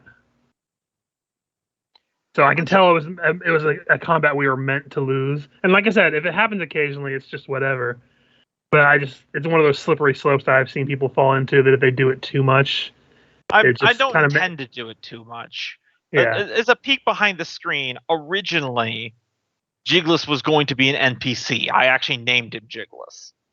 So there was every attempt to catch him flat-footed and ahead of the time. But then Thrum fell into the water, and so... No, and that's fine. It just feels cheap to have the comments be like, why are we even doing this? We 100% know we're going to lose. Like going into that fight, I knew we were going to lose. It was the same thing with going into that fight. I knew we were going to lose the in that pirate ship. But granted, we should have lost that one because it was a big ass ship and we had no power. To be fair, that pirate one, you guys actually almost won, and I thought you were going to lose. You were very close to winning that one. You killed like half the crew, and then it was just the captain and his sorcerer left, and then about a dozen more people. Yeah. As a third party on this one, since I knew what was going on ahead of time, and was just watching, like, once they went overboard and the narrative was they were taken by something with a ready to action and it dives deep into the ocean, like there was nothing for Taskell to do and there was nothing for Fergus to do, and at that point we probably should have called the fight and Jiggles given it up and wrapped it up at that point.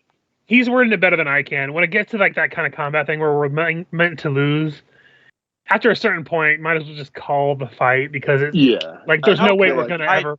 I apologize if it's not fun.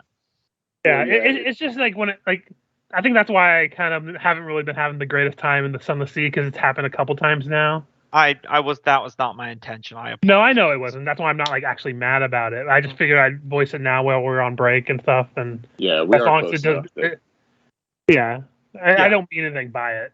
No, like, I know. I've been guilty of doing the same thing before, so I can't. But I can see his point because as soon as Taskell went overboard, it was like Taskell has nothing else to do, and then Fergus goes overboard, and the narrative is they're not coming back. Everyone at that point knows they're losing that fight, so it's kind of silly for Freya and Nolgrim to keep fighting for another 30, 45 minutes while all the rest of us are just sitting there going, this is over. Yeah. Okay, Yeah, I'm sorry, guys. No, that's fine. It was That's it was alright. that, and I was also trying to mention it because if we do this too many times, it kind of be like, okay, well, what's the chance of us failing or not? Because we're going to fail no matter what. So what's the like? That's why I just don't want it to happen too much. Is all I'm saying. It was Yeah. not my intention to ever actually do it again. That's That's fine. why I was doing it now. I was just mentioning it. So again, I didn't want it to become a thing, and since it happened I the second, like that's why I didn't say anything after the first time. Cause like, okay, he's just setting things up, and it would make sense that we're not going to get anywhere in this ocean, this dinky little boat. He needs to set things up. But it happened again, and I just wanted to make sure there wasn't going to be a common thing that we're going to have all the time. It's not my intention to, no. The first No. time it was actually a random encounter. Yeah, and that's fine. I just wanted to mention it now before it did keep happening. If it was your intention or something, that it would kind of be a little bit of a buzzkill. No, I understand. All I'm right. sorry. So don't I've take anything got- like personal from this or anything. No, I know. I weigh a lot of my enjoyment on this, on making sure that you guys can enjoy No, it. and- So and I'm sorry. By and large, I am enjoying most of it. I just wanted to vocalize it so it doesn't become like a bitter sentiment or some shit. No, I know. I'm sorry. That It's is all better good. to get it Now- out in the air, and plus then we can all learn from it. You know, We've gotten everyone our else who isn't GMing. We've gotten our asses kicked so thoroughly that we know it's not for real. I mean, you say that, but like one of my favorite parts of this game was when I fucking died. So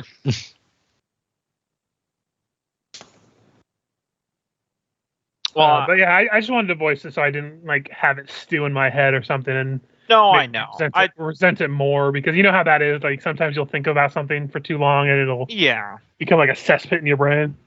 As I said, it was originally going to be like an NPC optional plot thing, but then Cope voiced some interest in helping out with it, so I recruited him, and then I got kind of just really into it. Oh yeah, and it's fine. Like if this is how we're doing it, I'm fine with it. This is all just predicated on that. I hope it doesn't become a continuous thing through the campaign because then it kind of loses the luster of the campaign. If the only time we can fail is when we're narratively set up to fail. No, I know. But again, I'm bad at wording things, so that's why I was trying to word it in a way that didn't sound like, "Oh my god, this is terrible! How dare you? Fuck you, Gombo." Mm-hmm. Well, I thought it was delightful. I greatly enjoyed slowly gaining y'all's trust to the point where he's just like, "Yeah, we go down a whirlpool, we go to a boiling sea, we fight a dragon. Y'all believe me? Let's go." Also, Gombo, I don't know how you didn't hear my skepticism of him when I mentioned about how we're going to go to the ocean in the sky and see the sun as we go for a swim. I was purposely setting up for a betrayal there. No, I know. Listen, it's the secret hope of every game master that they're more clever than they actually are. Wait, let's back up there. We haven't burned any bridges. Fergus and Jiggles can still We have burnt make it all to the bridges. What? Every bridge has been burnt. There's no even bridges in this sunless sea, and they've been burnt. Look, you've lost one ship. I've lost a dozen at least. I don't want to hear this from some guy who's part of a hive mind, okay?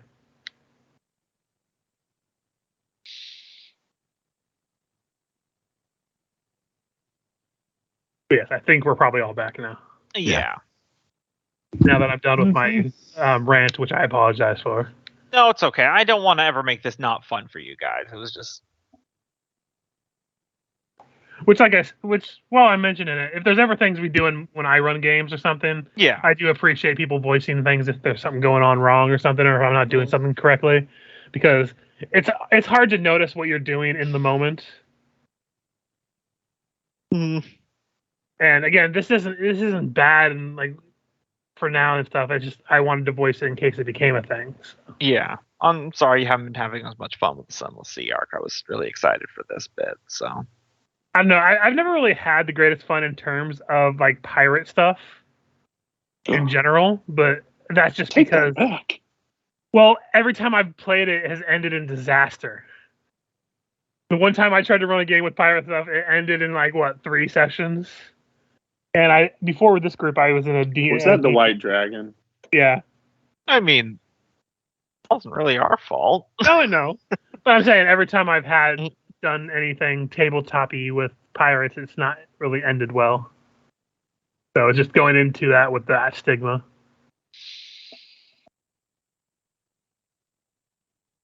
Which that's a me thing, not you guys. Thing. Yeah.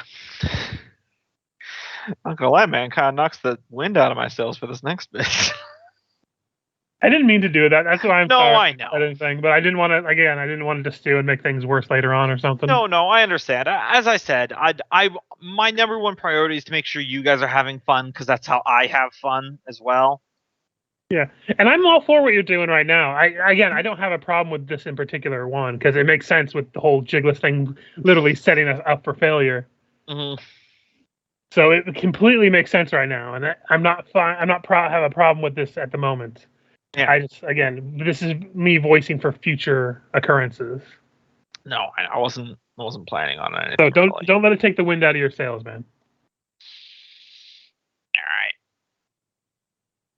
All right. All right.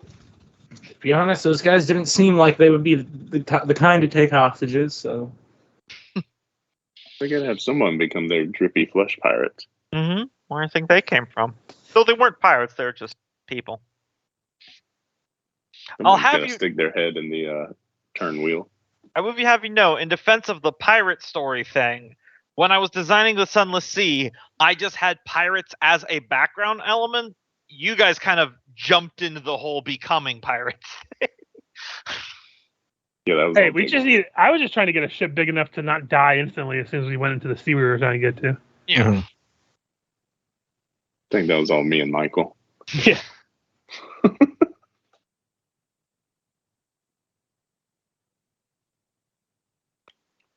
I know I'm gonna enjoy Skull and Shackles. Yep. I think how long after Curse of the Crimson Throne does Skull and Shackles take place? I wonder. At least like 8 years. I need to look at the APs. I was gonna say I'm looking at the future AP document, and if we're going by the one, each one is technically a year after the first one. Mhm. Skull and Shackles takes place 9 years after Rise of the Rune Lords, so 8 years after Curse. Oh, wow. That's where Jigless shows up. I just Well, pulled that's a what- number out of my ass. I didn't think Well, it was that's why I right. was mentioning that some campaigns, if it makes sense, we should probably space them out a little bit further. Mhm. Like Curse of the Crimson Throne, and I'm not sure about Second Darkness, but I know Legacy of Fire is such enough removed that it could probably be a couple years gap there. But then there's other ones like Hell's Rebels and Hell's Vengeance that take place literally right after each other Yeah. Or during each other as well. or during each other. Yeah. I mean, so- Kingmaker happens over several years, if I remember correctly. But that would basically be the job of the person who's running the AP next to determine how long separated to make them, Mm. which is why I mentioned that before in the Skype chat. I might pay for a World Anvil subscription one of these days, just so everyone can put down their.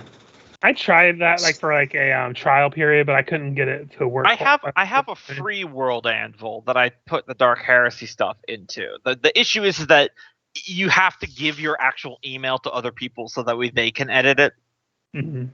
which is the bummer.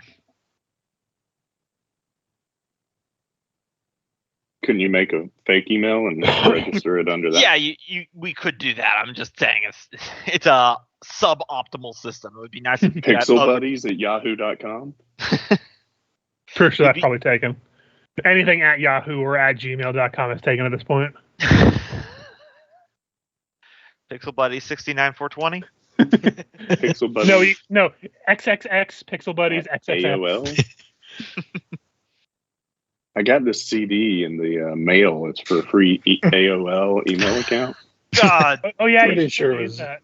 Pretty sure it was Mad TV, but it was one of the comedy sketch shows. It was like this bank had taken so long to set up a website that the only domain name left was clownfart.boner.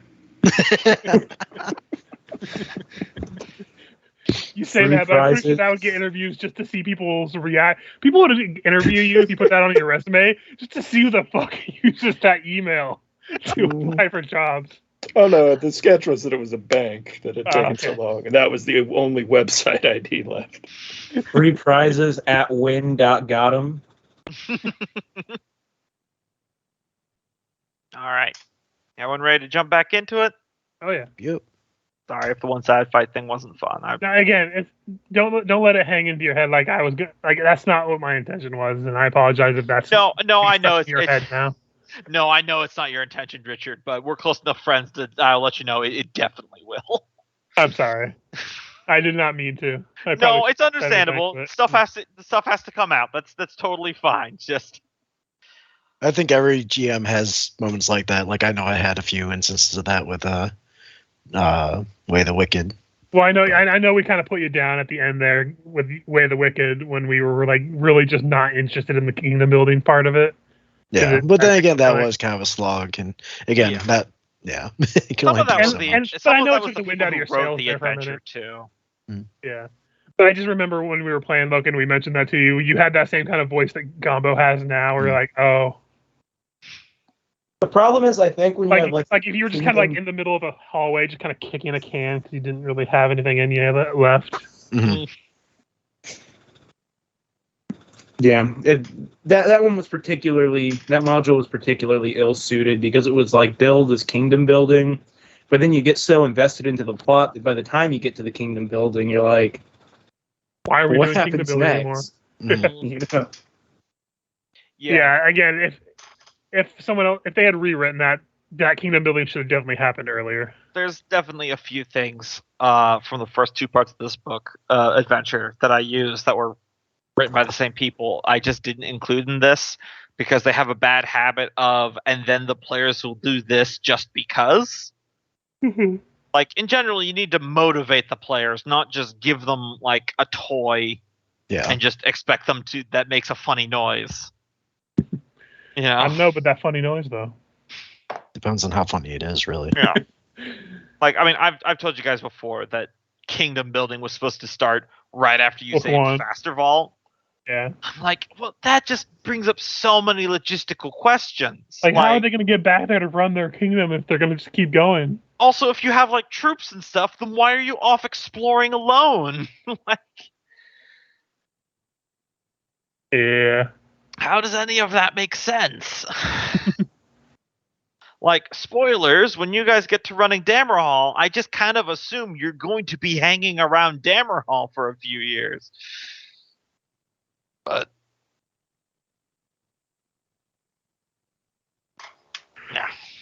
package. So you think we'll make it? Well, we'll see.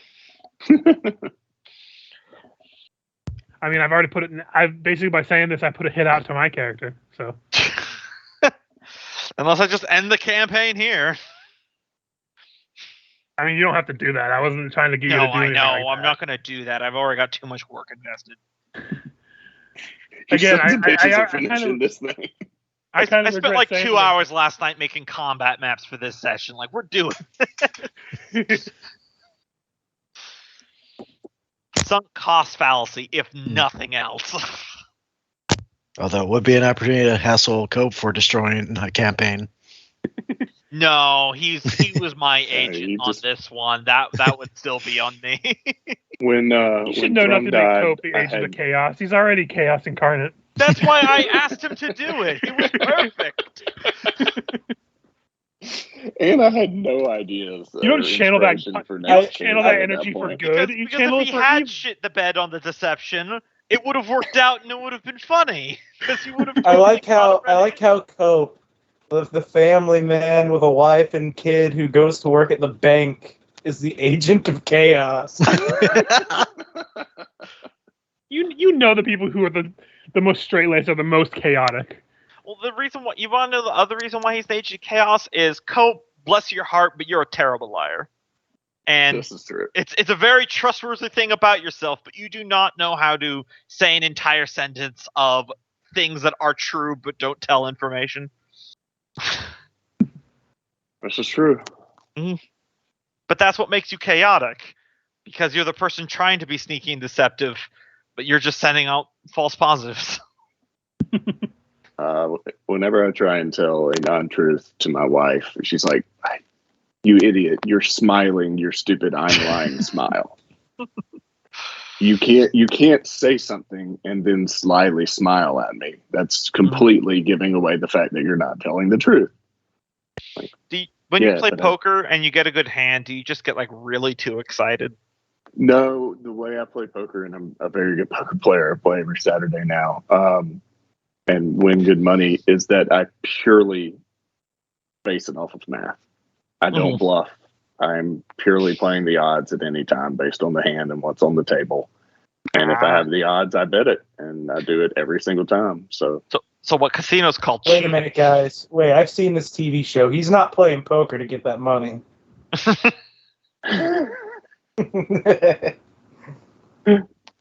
Any of you guys remember Breaking Bad? Yeah, I was about to say, is this something about cooking meth? Yeah, one of Walter's first lies is that he gets the money from playing poker. You, yeah, I don't make that kind of money. Buy a laundromat. Come on. There you go, cash business or car wash. literal laundering money. Yeah. No, they don't get the laundromat until season 3. Okay. Wait, season 2? do they actually get a laundromat? I thought they got a car wash. I've never actually seen Breaking Bad. It is a car It's wash. a car wash. But it's I've essentially a never seen it laundromat for either. cars. That's so funny. I'm Wait. working my way through Better Call Saul, and then I'm going to do Breaking Bad, Okay. just for some We're not- timeline fuckery, because I'm told by people that have watched both that it's an interesting experience watching Breaking Bad after Better Call Saul, because it feels like you're watching a show, and then the main character shows up about a season in. That's really funny that they assume they get the car wash as a front to launder money through. Yes, that's what they It do. was like 30 years ago. I was a kid. I was probably around 10. And my baseball coach owned the laundromat. And I remember sitting in the car with my dad driving by, and the laundromat had a giant gorilla out front that waved. That some kid skateboarding slapped its arm, and it never was able to wave again. But I laughed because I was like, "Oh, coach was telling us about the arm don't work anymore," and he goes, "Yeah, that man, son. One day you need a business like that. That's purely a cash business. Because when you hit your sales of last year, you just take the receipt out of the cash register, and you just pocket all the rest of the cash the rest of the year." And back then, I was like, "Dad, what the hell are you talking about?" But now, as a banker, I'm like, "Yeah, you totally do that, and you don't report any of that income to the IRS, and you launder money through." Because you can do the opposite, produce fake sales. Well, you can Anyway, do it sorry. for a time. It didn't work out for good old Walter, but maybe it'll work out for you. Well, you can't go from like 500,000 in sales to 45 million in sales, which was probably their downfall. Yeah, no, it mostly went off rails when he started killing DEA agents. Well, not Yeah. Well, he didn't want them to die, you see. Anyway. There are so many spoilers. Kenneth is going to have to cut all of this out of the recording. The show's been over for like how many years? Oh, I love like Netflix gave like a 5-year warning that Breaking Bad was going off. And I saw a post that was like, "Oh, damn it, I was going to watch it that day." I started watching Breaking Bad because I literally caught like the last or second to last episode on the air. They're like, "It's good. I should watch the rest of this shit." So, We've tried twice and can't make it past season 2. I'm on the end of season 2, and I just kind of stopped watching it because I got interested in other stuff, and I forgot to go back. There you go. To be fair, at the time that I was watching that, there were so many other... Like, that was the same time Stranger Things was starting that I started watching that. Yep. And shit, so there was other things that held my attention more. All right, well, let's get back to this undersea battle because I want to get my next girl into the fray. Spoiler alert, speaking of. Felt like we were too many dicks on the ship. Yep, it's just a snake with boobs. Don't tell the internet that. I'm not sure if you all heard the snake debacle, whether the snakes would have tits or not if they were humanized. Yeah, no, I picked up on that. Snitties. Yeah, sorry. Elder Anyway. Scrolls has a very interesting opinion on this. No, you see, that's just where they held their melons. They said they do have boobs, but they don't do anything. Purely aesthetic boobs for the Argonians. Oh man, I do love that about the Tau from Warhammer 40k. when people say that the Tau is an all-male army. They're like, I mean, there could be any gender within those armors. They might not be mammals, so there might not be a lot of anatomical difference between male and female. I mean, they're not mammals. Yeah, I imagine you can't be a mammal if you don't originate on the planet Earth. or have I mean, tell that to the Eldar, but True. and orcs I mean, are fungus people.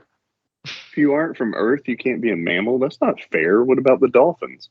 Well, I guess in 40K you probably could be, because everything's got that weird backstory that they're created by ancients or whatever. The old ones, yeah.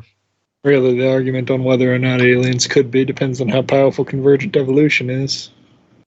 Although the big thing that let mammals take over, they say, was the once the Permian extinction, one of the big extinction events, what killed off all the big lizards and replaced them with birds. When the internet bubble burst. Yeah. Yes. It wasn't an asteroid, it was all the servers going down. Oh man, wasn't that joke from Good Omens about when all the demons were gathered around and talking about the evil things that they had done this week? And one of them was like, I tempted a priest to lust. Or another one's like, I made a charitable man steal from the till. And then Crowley's like, oh, I turned off the Wi-Fi to London for 4 hours. I'm like, that fucking bastard! He caused way more pain and misery than all these other fucks combined. Yeah, dude. So anyway, we were abducted by fish. Mm-hmm. So, Excuse me, fishmen. Yeah, just Well, one of them. Fishman led you to them. Anyway, sorry, I interrupted again. it is fitting that Freya was the last one standing, because it is Freya that we return to. You ever have that feeling, Michael? Like you're staring off into space and you're uncertain of how much time has elapsed, and you just kind of come back to yourself all of a sudden? Yeah, it does sit in space sometimes, you know. Mhm. I So- do have a lizard brain. Yeah, I did that once. 2 hours slipped past. No joke. I was on shift. I was supposed to watch where we kept the plants, and I stood At just work? in At one work? spot for 2 continuous hours until someone come up, hey, it's time for your break. I'm like, huh? What? Holy shit. Anyway, you have that feeling as you suddenly come back to yourself. And you're noticed by a few sensations at once. One, you're completely surrounded by water. You are definitely underwater right now. The next thing is that while it's very dark, there is a pure white light directly overhead, though you haven't looked up to it yet, and all around you is just humanoids, Derogar, gnomes, drow, a couple tritons here and there, some lizard folk, an orc or two, and they're all looking up glassy-eyed at whatever this light is. And you're more of just seeing their silhouettes than anything else. The other thing you notice is there's some weird, like, spongy texture in your mouth. And when you go to spit it out, just reflexively, it's like some sort of tiny sea sponge. And that's when you notice that your hands, your skin is completely see-through. You can see your veins, your bones, your muscles, everything. Or, as I like to call it, me after winter. Hey-oh, God built me wrong.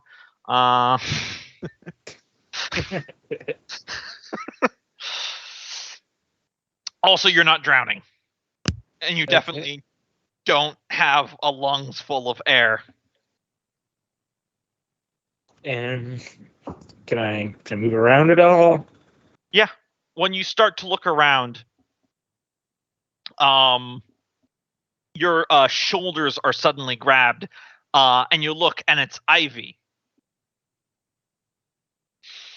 And she says, and it comes out in your head somehow. She goes, Freya, are you with me? Yeah, or I don't know if I can respond. You respond inside your head or in you're with your Shake mouth? my head, yes. Or in the, I guess I think yes. Mhm. If that's how that works. Yep.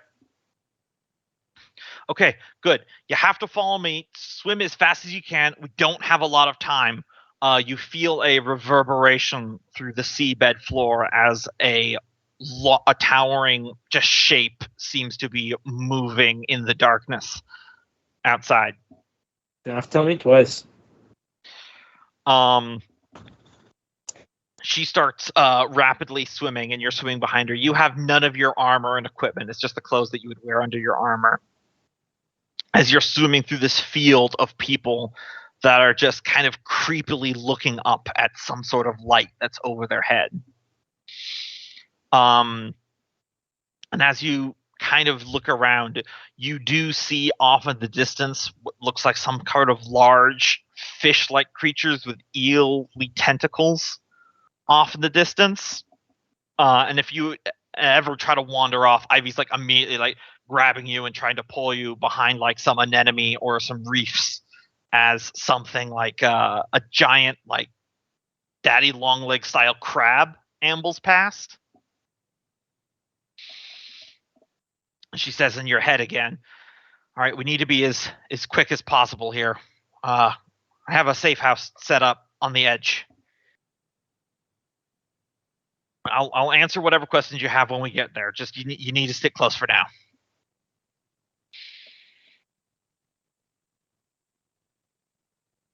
And you set off swimming again. As you start swimming up, probably more swimming than you've ever done in your entire life, you look back now that you're kind of over that field where you were, and you see kind of the green glow of there is this large ziggurat at the bottom of the sunless sea, as there is just a empty black void of nothingness above you.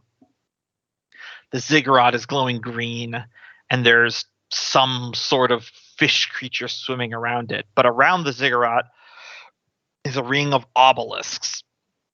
And around those obelisks are a series of like stone quarries that are open. You see smaller lights in that flicker as someone is definitely working in opening those quarries. Eventually, Ivy leads you to a cave opening in the side of a sea cliff. And you swim into a cave that opens up into what looks like the ruins of maybe some sort of temple made by something larger than you. It kind of reminds me of you of those statues and pillars that you saw in that one cavern on your way to the Sea of Ghosts. The only light here is there's occasionally a phosphorescent anemone or something setting up a green or a purple glow. As you enter a wider room with collapsed pillars and shards of statues, hands, and feet sticking out of the ground. As you reach this space, you start hearing the sound of scraping, kind of in like that weird echoey way that happens underwater.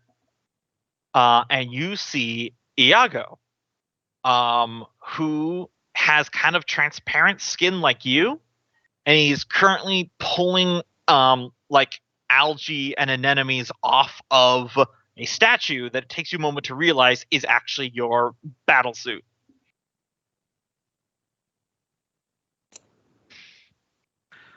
He turns around to you, and he says, which you're surprised that you can understand through the water, but he says out loud, good. You're able to get her back. Welcome back to the land of the living, Freya. That to imply was dead at some point? Dead to the world, I'm told. Ivy says aloud now, yeah, you've been down here for a while. What do you mean by a while? You remember us getting attacked on the ship in the Sea of the Blind, no magic, and all those things crawling up on the deck? Vividly, yes. Yeah, that was 3 months ago. Where's everyone else? Well, says Ivy, by my reconnaissance, Fergus is working in the quarries. Nulgrim and Miku are being held for study, experimentation. I don't know. I haven't actually been able to get in that deep. And Taskell, well, he's on his way here right now, unfortunately. All right, Freya, I'm going to have to fill you in because I learned about this myself just a couple months ago, but you and everyone were taken by something that lives at the bottom of the Sunless Sea called the Aboleths. Can I roll knowledge to see if I ever heard about aboleths? Sure. Let's call it a history. I'm good at history.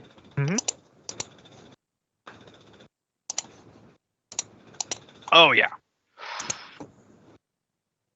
Ancient, like, primeval stuff. One of those things where even in a world filled with magic, the line between fact and legends blurs.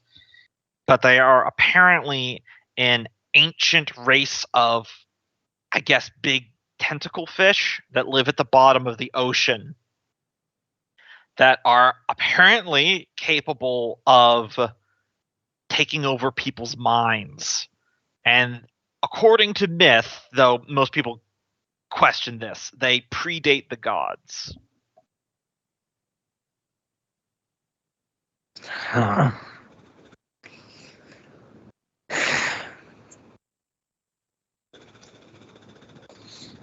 I guess Fergus is in their pocket somehow, or not Fergus, Jiggless. Sorry, it was a long time.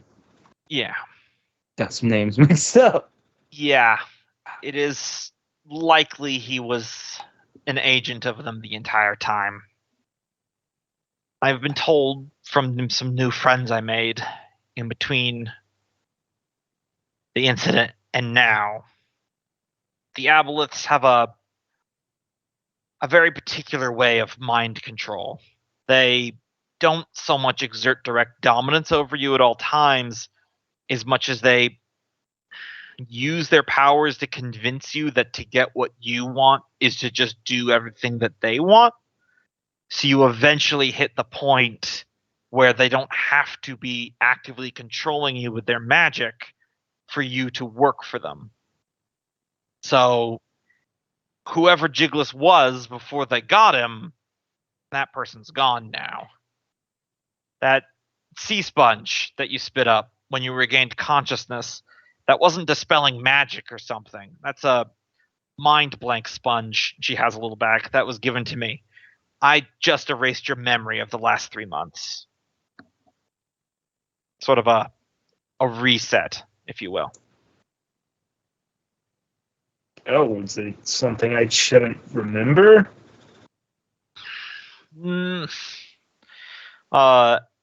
Iago shrugs, goes, less of what you shouldn't, as I said, what you shouldn't remember, as much as just the conditioning.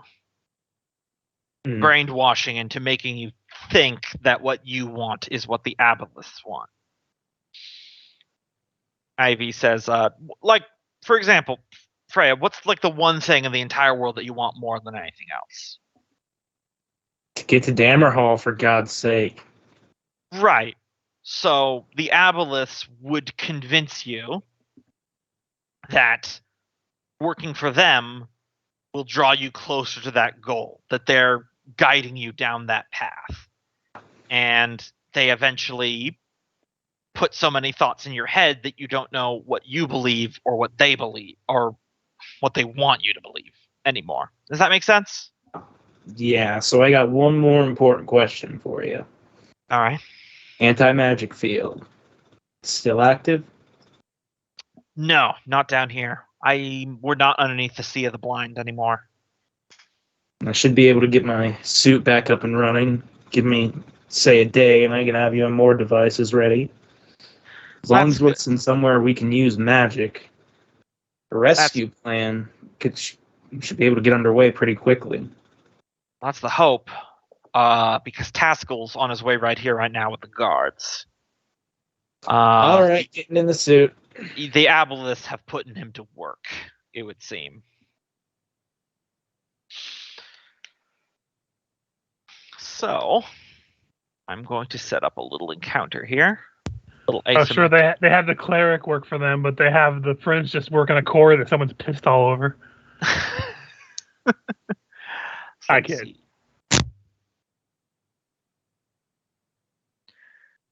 All right, so this is going to be an interesting encounter here. So obviously Michael's going to be calling Freya. I'm going to be controlling Ivy. Who wants to be Iago and who wants to be two mooks?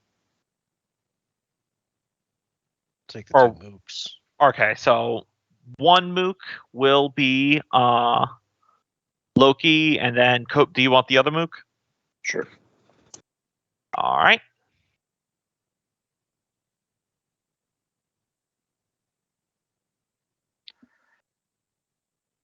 All right, and then Did they say where Miku was, or is he kind of AWOL? he's somewhere where they're keeping Nulgrim. Oh yeah, you did say that. They're studying those two. Mm-hmm. All right. So hopefully, I will now make sure that I set this up properly. Oh, that's cohorts. Here we go. Can be edited by all players. Feeling like I just got a sudden taste for calamari. You guys should, in your character's handout, you should see a folder called Temp, which says C-Spawn Players. Yep. Yes. Okay, cool. Yep. That's for Cope and Loki. I will draw you guys over on the combat map now. Oh, it says, how do you want to create this character? What the? That shouldn't be a thing. I should already have the stats in there. It should. Everything's already in there. You might need to reload. Just click. I just clicked add a character directly, and it just was good. All right. So, can you guys see the map? Yes. All right. So it should be set up where those of you who are controlling the C-Spawn can see and control your characters.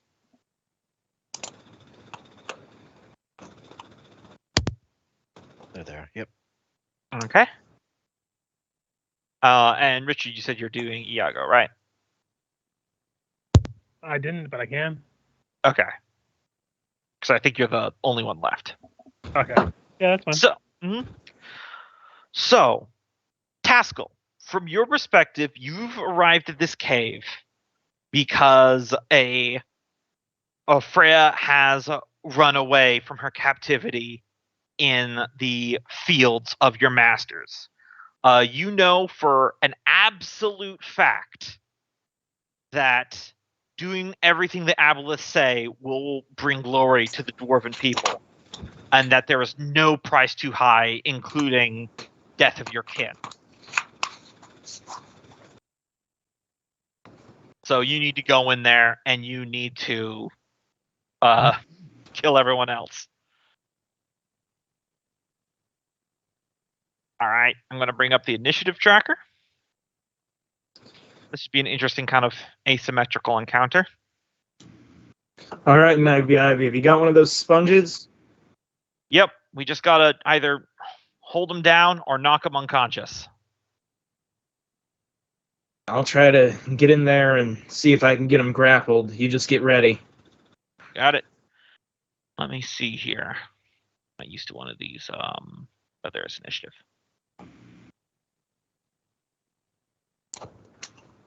All right. So I think. There we go. So yeah. Do I have full health? No. Yes, you do. Yeah, All you right. would have definitely had a long rest. All right. 1, 2, 3, 4, 5. who are we missing?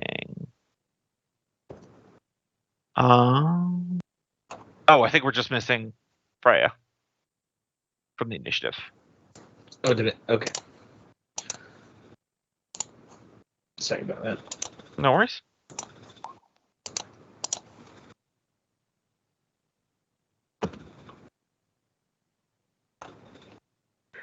All right. Also, so you know, this is underwater, so anyone without a swim speed is moving at half speed. So I believe that's just going to be Taskell, Ivy, and a Iago. Luckily, my suit is a submersible now. Mm-hmm.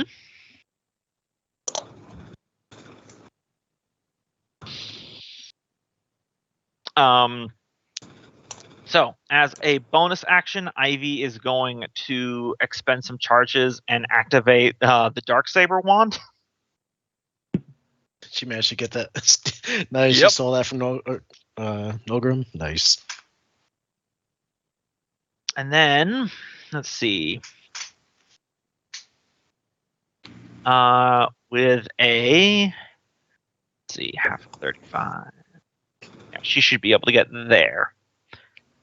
Are these treasures in here? Like a statue over there and hand statue?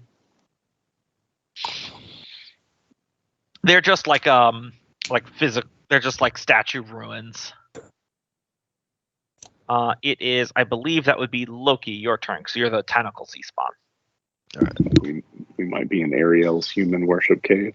It's not impossible. I believe you Look can at the swim stuff, there. isn't it neat? I'm glad to see. Right at the corner, he would signal back to the others that he found them, and he's gonna go in. Yeah, because you can just use your action to double move. Yep. Double move. Freya, From what direction did I hear that? I don't think you heard anything because he said he was Oh. just visually signaling. Okay. I mean, Iago would point out that you can see them over here. Oh, yeah. All right, swimming. Blub, blub, blub, blub. Can't see anyone there. Continue swimming. Is this one of our allies, or is this That's definitely one of the sea spawn. Ally. Totally an ally. totally an ally? Do not crush me. And not the sea spawn you're looking for. All right, still don't see anyone. Wait, you don't see the guy in front of you? Yeah. Do you, Are you not just gonna kill the enemy that you just swam past? I thought you said. No. Alright. we were I'm punching. so confused. They bought it. nothing to see there. Keep moving. He has a red border. He is an enemy. Yes. Okay, just for future notice, when I ask, is this character an enemy? If it's not an enemy, don't tell me that it's one of you. Jeez. Well, it is technically Loki. Well, no, then I probably would have just. He totally just waved at you as one by. No, if that's an enemy, then I'm just hanging back and I'm shooting him with my cannon. Yeah, by all means.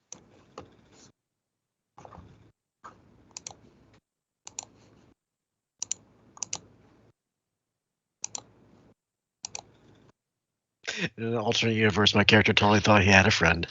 Yeah. It's like Oh. the shark that swims by and you go, oh, Yeah, God, that's Oh, what no, okay. it's rolling at disadvantage, but the first roll is a 7, so. Yeah, I mean, yeah, whether 20 or 23 it hits, so that's 19. No, I accidentally clicked it twice. The first roll there Oh. was 7, so it's not going to hit. Oh. But your second was a 26. Been covered in coral for 3 months. Yeah.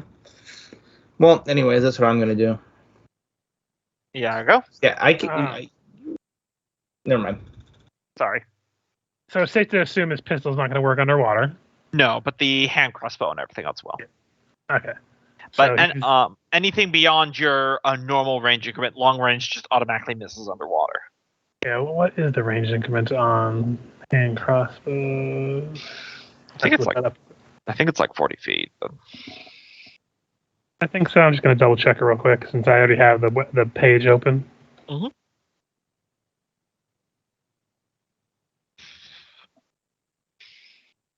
Let's see. Hand crossbow range is 30 feet.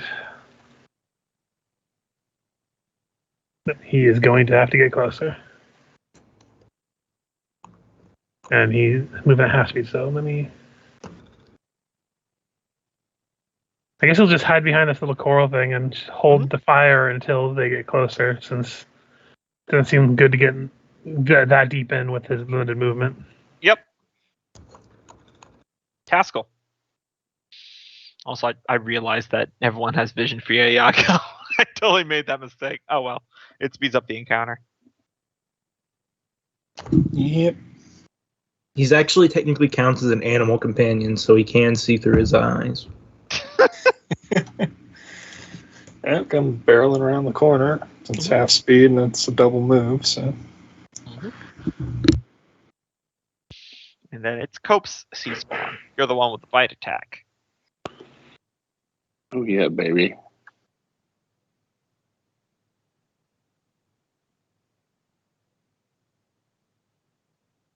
Double move, wave at the giant, hope he swims by again.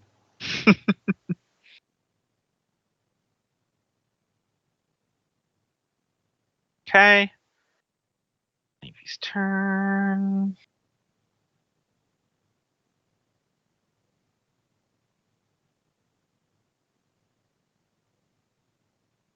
There, hold on. I need to just double check something.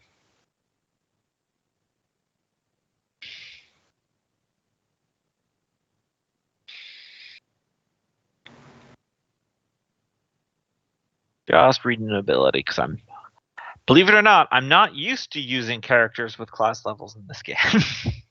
I think all she has is like hiding with bonus actions and a bunch of thief skills that I don't think are going to apply underwater. Got it. All right, hold on. Beautiful. Okay. So she is going to, with her free hand, in her hand suddenly like a kind of pale purple, like holographic knife appears in her hand, and she's gonna throw it at one of the C-spawn. She changes subclasses. Mm-hmm. So, normal roll. That'll be a miss. It's a new skill. She has to get used to it. Yeah, so she can't bonus action do an extra one. But that's her turn there. It's fine. I forgot the sneak attack. Loki C-spawn. Right. Anybody within range? Ivy is. So go towards Ivy. You're going to get shot at before you can act. Yep. Actually, I want to stop. Yeah, I'll stop there. So I guess I don't think you can sharpshooter on a prepared action. So Yeah. So that's 17 to hit. yeah, I'm gonna take off that'll the hit. damage. Yep. So 8 points of damage. All right.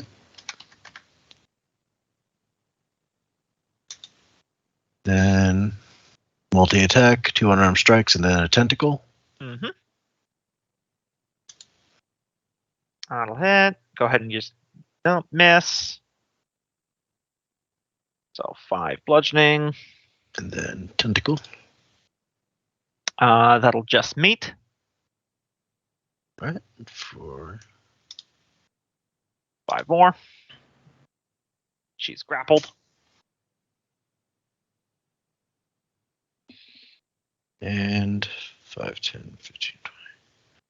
Am I able to use 5 of my feet to start dragging her back? You move at half speed, so yeah, you can use 5 feet. Just take that into account. Yep, so move her there. Mm-hmm. And be my turn. Okay. Freya. All right. Cannon does not reload. Going to swing that away. And gonna hit him with some of my attacks here. I still didn't turn it off. It's a 27 would be the first one to roll. Yeah, that most definitely hit. They got like an AC of 11. Yeah, so he's got 12. Mhm. And then I believe, do I get the extra attack even though I moved? I think I do. Yes, Yeah. you do. It's not Pathfinder. You get to attack twice even if you move. So that's 12 and then 13 damage on you there, Loki. 13 So- damage? so- 12, then 12, 13. then 13. All right, that will be enough to kill me. All right. That's one dead sea spawn.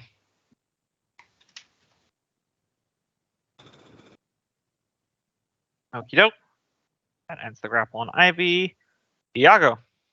Bonus action, going to reload the crossbow. Actually, I don't think he has to do that because he has a feat that lets him auto reload. Does he? He has it for the pistol, so I don't see why it wouldn't. Okay. So you can reload it as a free action. Might be a class ability. I could be wrong, but either way, he can do it. Let's see. He goes down to here. It's still way out of range. Let me see.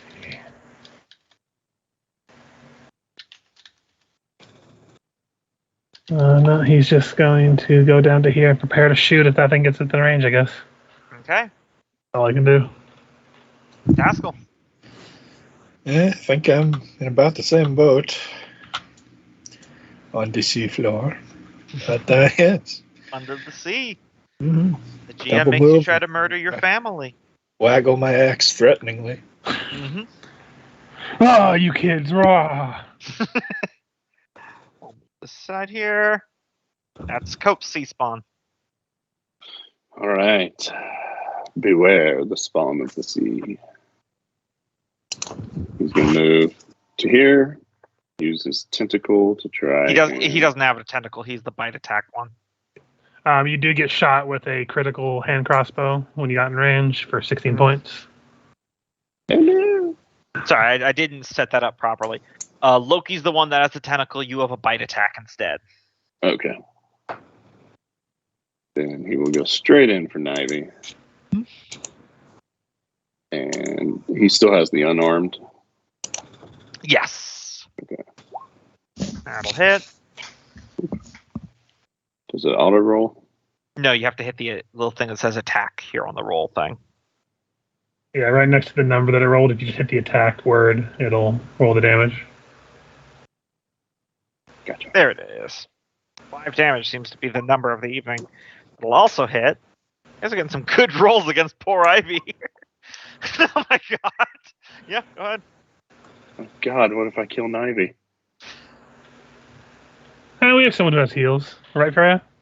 You didn't get rid of cure wounds, did you? Yeah, I still have heals.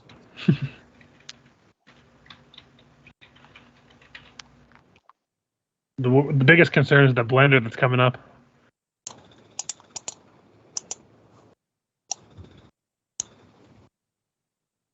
Kill them all. Let's Task one. That does raise the question of if the gods would still bestow him his spells. Not.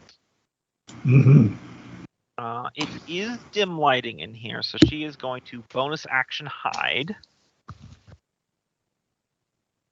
It's for 25. That definitely beats your passive perception. Just tucks between his legs. Sneak attack with the psychic blade. Fucking hell. I cannot get a good roll to save my life. You used all your natural 20s in that previous fight. I guess.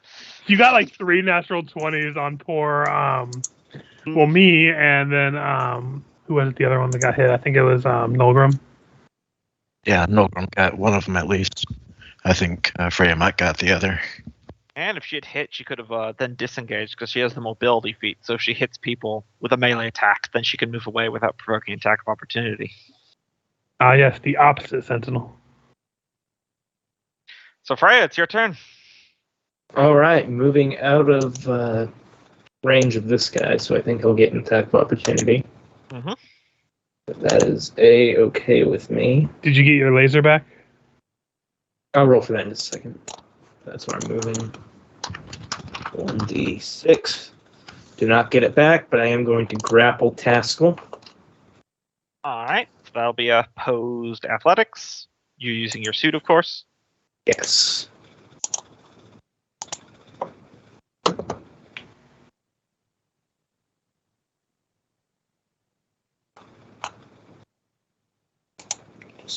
It's strength. Yep, that's a grapple tackle. Giant power armor lurches out of the shadows and grabs Taskell.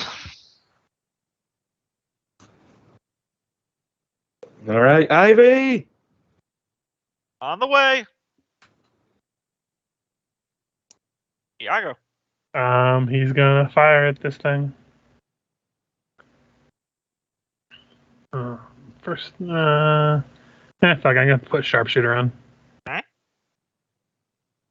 First attack would miss. Second attack. Would miss again. Just going around today. But he will move closer. Mm-hmm. Taskell, you've been grabbed. Slam. I can still make one-handed melee attacks. And Yep, grab just reduces your speed to 0. So bring the axe down on the arm and shout about how we were so close to Dammerhall. How could you leave it all behind? And it does the jack of shit. Cope. This intense fight is now turned into slapstick as everyone's missing.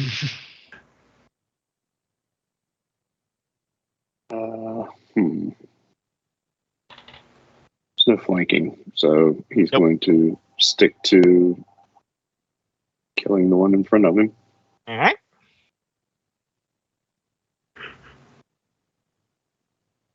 Bang, bang. That'll hit. Poor Ivy. You all have just focused fired so hard. Yep, that'll hit.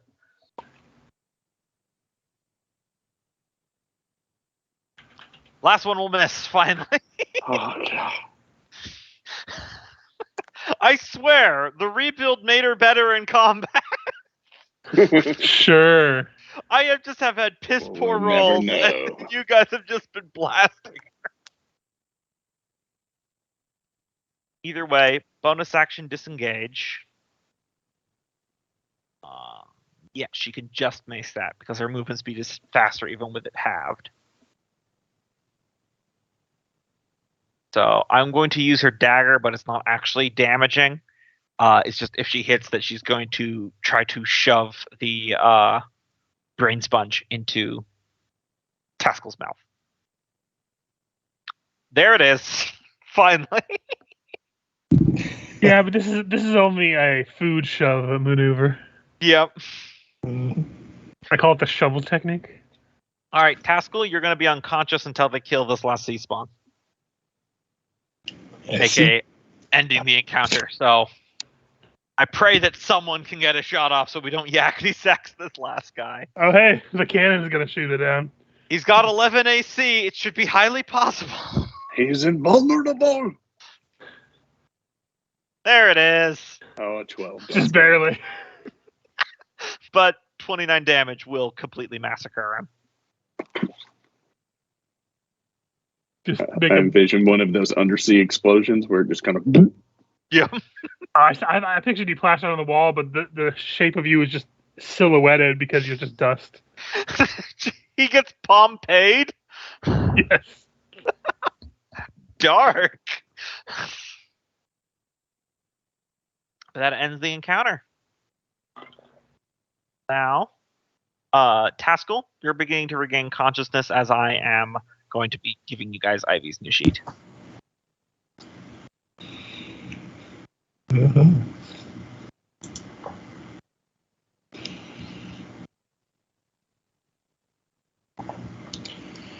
got in touch with her headaches, I see.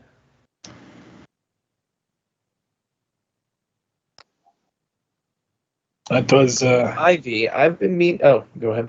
that was all that. I remember the boats getting attacked, but Yeah. Long story, and by long story, I mean 3-month long story. That's how long you've been unconscious. Well, you were conscious. We made you that time spent be unconscious for your own good. You keeping up with this? I guess. Is everyone else? We haven't gotten to them yet. Hmm. Yeah. Speaking of which, I think. Well, first of all, I've been meaning to ask you, Ivy. How did you not end up like the rest of us? I don't entirely know. Everyone just started throwing themselves off the ship, including you and Iago, and it just didn't get me. I don't know why it didn't affect my mind. Would have gone down with the ship, but I was hiding in the shadows of the water, treading water for a long time, and you're gonna think I sound crazy, but a group of merfolk actually found me. Where are they now? Well, they're back at their monastery, but a group of them is holding out in a small kelp forest just on the edge here. As soon as I get all of you guys back, they're going to take us out of here, away from the Aboleth's territory. But we're going to have to move fast, because it's only a matter of time before they find us. All right. Well, given that our enemy is ancient, I would think Nolrim would be our best bet on the next one to go and rescue. If you know where he is. Yeah, he's held in a little area outside of the ziggurat, because we definitely don't want to go to the ziggurat if we can help it. Those obelisks that they built around it, it turns off divine magic. So that probably wouldn't be the best for you, Taskell. Yeah, probably not.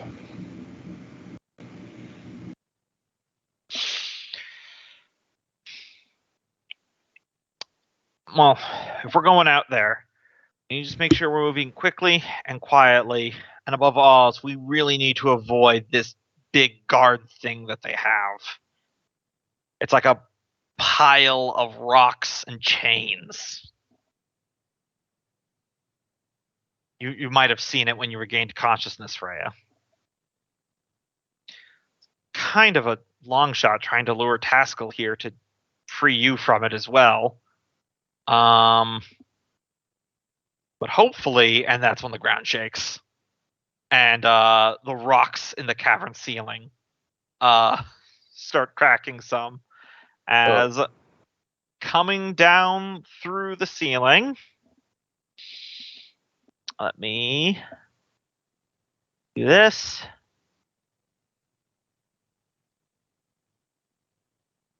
Is that thing. Right next to Iago. Mm-hmm.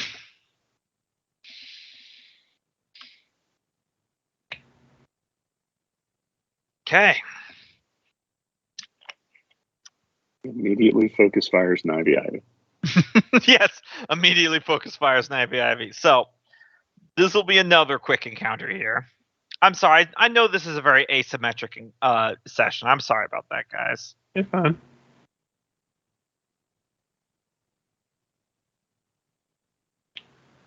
Again, full apologies if I, upset you or anything. No, you didn't. I want to make sure you guys are having a good time. I had a And, good like, time. It's one of those things that when you're writing it down in the notebook, you're like, "Oh man, this idea is the tits," and then you get to and you're like, "Oh, man, am I fucking it up?" You know. Man, those initiative rolls. All the 1, good 4, times. 7.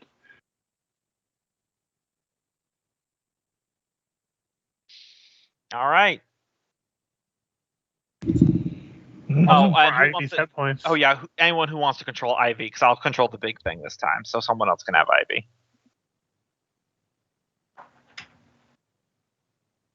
Probably. Well, Go. I mean, Loki or someone. Kenneth Loki, yeah. Yeah, I just feel dirty touching Ivy because I haven't all this campaign. Well, she's a new character now, so Mhm. All you're right, in. let me lift up her sheet and see what she's got underneath. Okay, don't make it weird. Too late. yeah, I'm not sure if we should try to run or try to beat this thing, because this thing's huge. hmm It's about Oh, 5 by don't. 5. Do I have the feeling that it Gargantuan? can be beaten? Gonna have to take a shot at it first. Is it stronger than a bread box? Yes. Fuck.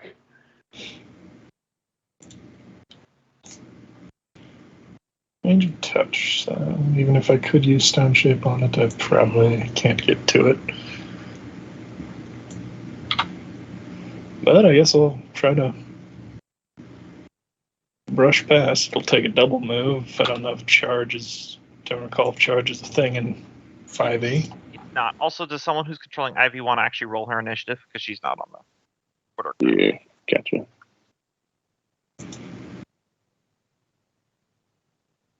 Maybe that's why she kept getting her ass kicked, because she never moved.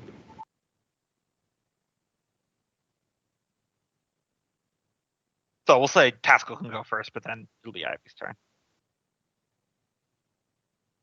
So what you can do, Taskell?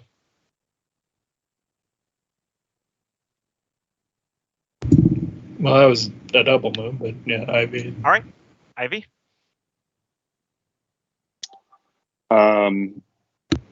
He's flanked, so does she get sneak attack on a bow attack? As long as there's somebody threatening him in melee, you get sneak attack as a rogue. So Also, pro tip: I would use her psychic blade. She can throw it up to 60 feet, and if it hits, then she can bonus action throw the secondary one, which does D4 less damage. All right.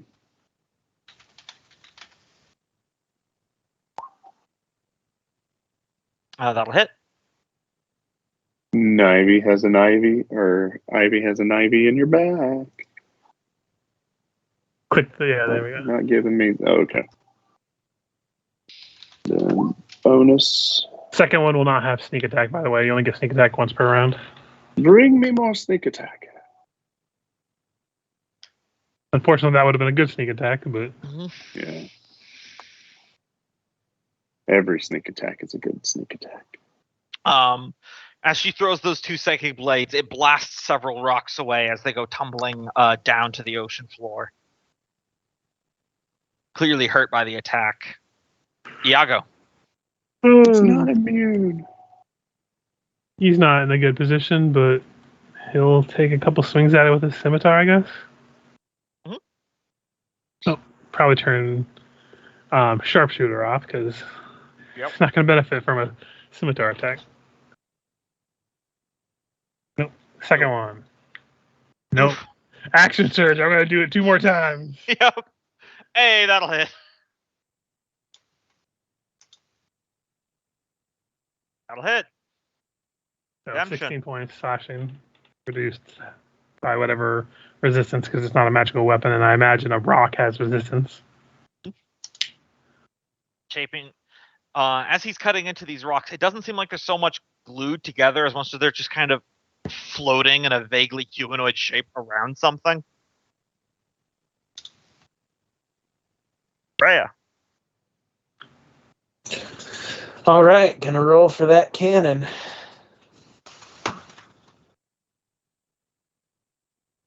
Come on, no, don't kill it. I mean, you've had doesn't it reach? How long does it take to recharge out of combat? Because you guys had 5 minutes to talk, so it probably is just on. Oh, then it's probably just recharged. Yeah. All right, then I'll just launch one of those. Yeah.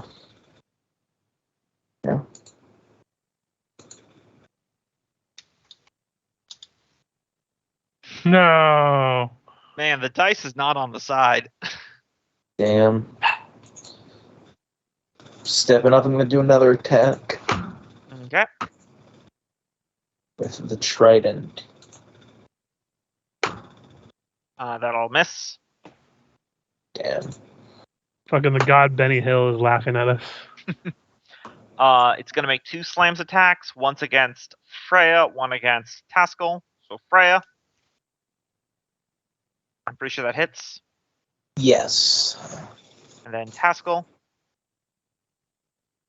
You do have your magical armor now, so I think that misses. No, it's 21 now. If it's fully Yeah, up. So yeah, then it definitely misses. Ivy's turn. Bueller. Yep. Sorry. I heard you say it's Ivy's turn, and I was just looking at my phone. All right. Same thing.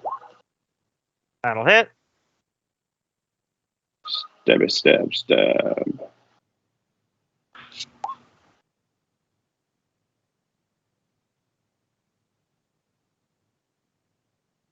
Oh yeah. Ivy now has enough knives to just throw them indefinitely. Because she's conjuring them out of her mind. It's funny That's that what you want you mentioned. to believe. It's funny that you re-mentioned the respec into Soul Knife, Richard, considering Mm. that's something I had planned for a while. Taskell. Mm-hmm. Well, let's get to the battling. That'll hit.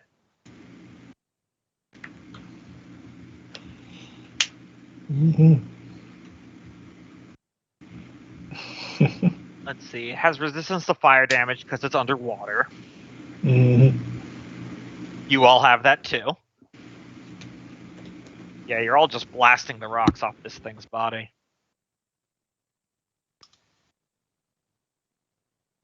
No, not Dwayne. Iago.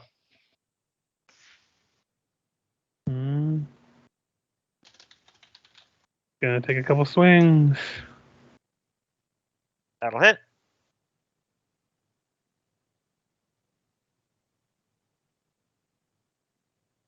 And the second one will miss.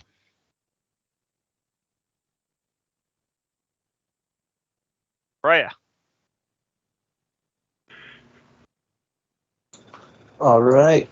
Roll to see if that reloads.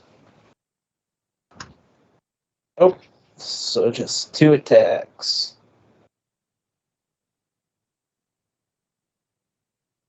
Wham, bam. All right. You lay into this thing, exploding rocks with your giant Triton, and eventually the entire structure collapses in on itself into a giant pile of rocks. But you notice that there is motion from within the giant pile of rocks, as something is emerging. As our little fight here is not over, but instead enters phase 2 as a smaller rock form comes out of the pile. Form that you guys recognize. Mm. As a one very angry thrum emerges from the rocks. Oh god, feed it a sponge. I will add him to the initiative order. I'm totally going to be playing your character for a minute, Ko. All right. Feel like he would have come out big. Oh, he will in a moment. He's old. He needs time to get big, okay? Yeah. It's That's very true. cold Has he underwater. Has he had his medicine? Did he drink his blue potion? He's going to enter rage. Well, I mean, that's what the big rock formation was. It Mm. lasted way more than 4 hours. He really should have consulted a doctor for a while. So it's a bonus action to become big, or no, it's a free action to become big, and then a bonus action to rage, right, Cope? No, you can't do them together. It's bonus for both. Okay, well, he's going to go big and not rage then. Or you can do them both by going to immolated. Well, he can't do immolated anymore. It's too cold down here. Hmm. Well, Thrum's back. That means we can make all the dick jokes again. Yep. But he will. And if I remember correctly, Cope, he gets 2 grapple attempts is what we decided on? No, it's just 1 at this level. Okay. I thought it was You like just you can want- use a grapple attempt for every attack you can make. Instead of Yeah. taking 2 attacks, you make 2 grapples if you want. Well, he's been. Because that's how you were respect. playing it before. He's been Well, then he'll- respect. Are you using the anchor chain? Yeah. Yeah, just 1 with the anchor chain, and then 2 hand attacks. All right. So then he will. Sorry, he was there. He will anchor chain Taskell.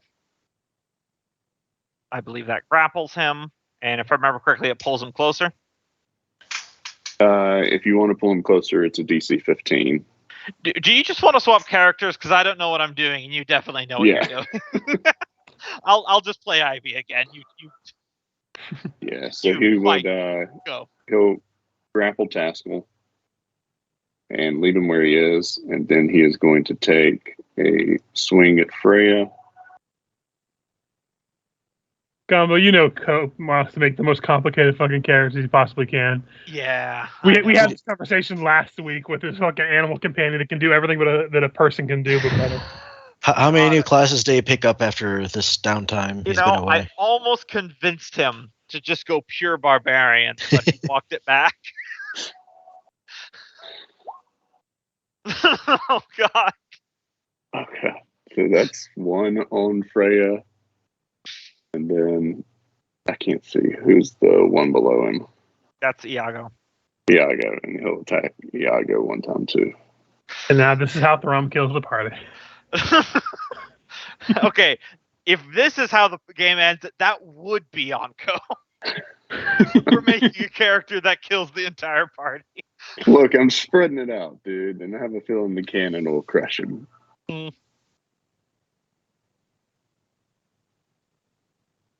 All right, so that's a natural 20 against Freya. Taskell's grappled, and does a 14 hit Iago? I don't think so. No, it's AC 16. It's just not on this token. I'll just add that real quick. All right.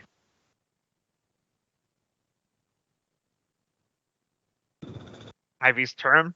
She says something to the effect of, "Oh my God, it's Thrum! Quick, if someone's able to hold him for a moment, I could use the brain sponge."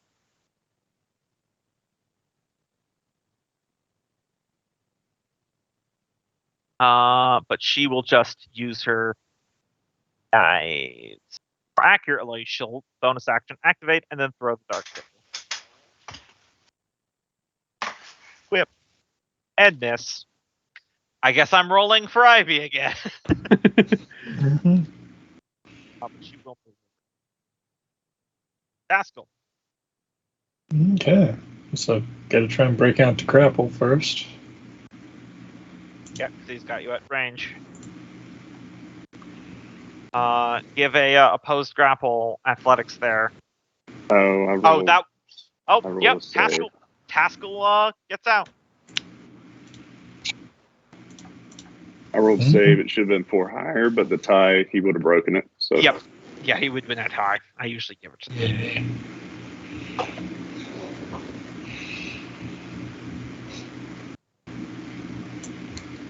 Still got movement. I'll move up, but that's probably action and move.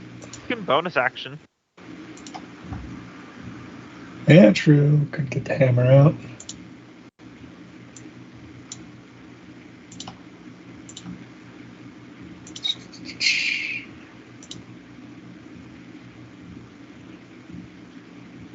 That'll hit Thrum. I know that. Nah, let's take Iago out. 9 damage to you, Thrum. all right, he's gonna use his reaction to parry a piece of it. Oh man, this is me giving the rest of you a small taste of what I've been dealing with Coke this entire time. So he'll suck it all.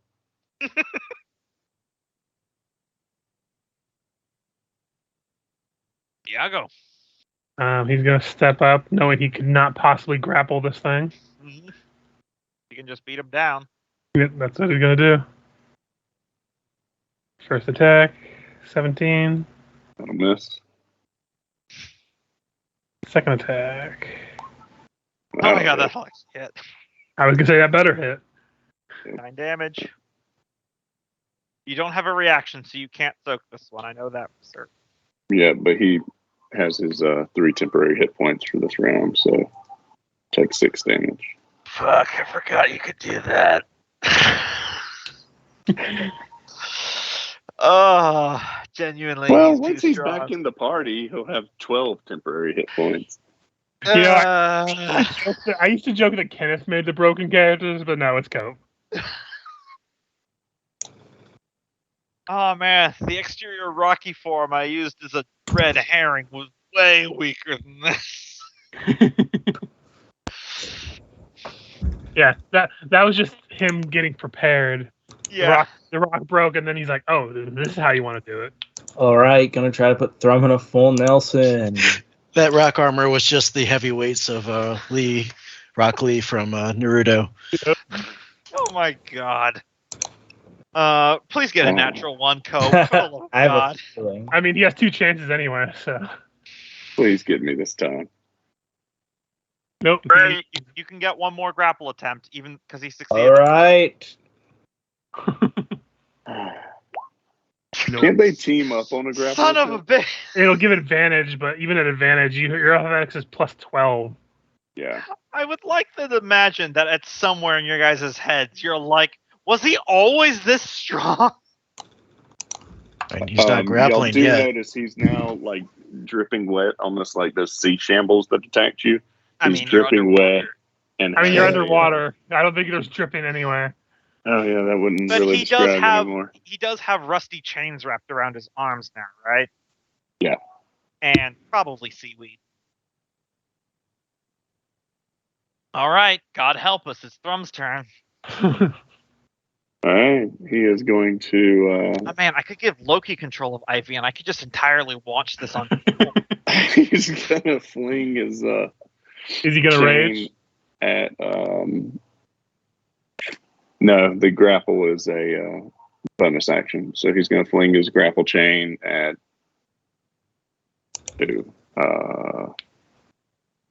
Taskle. Sorry, if it's a bonus action, he wouldn't have been able to do that and get large last turn. Oh yeah, that's oopsies. I wasn't driving last turn. As I said, that's why I passed it over to Cope immediately. Gotcha. Yeah, and I don't want to rage because then I'll get advantage on grapple defense. I mean, it's either that or you guys just beat him down into unconsciousness. Play to win, Cope. Play to win. That's what he's been doing with all of his characters, it seems. All right. Taskle. Grapple attempt.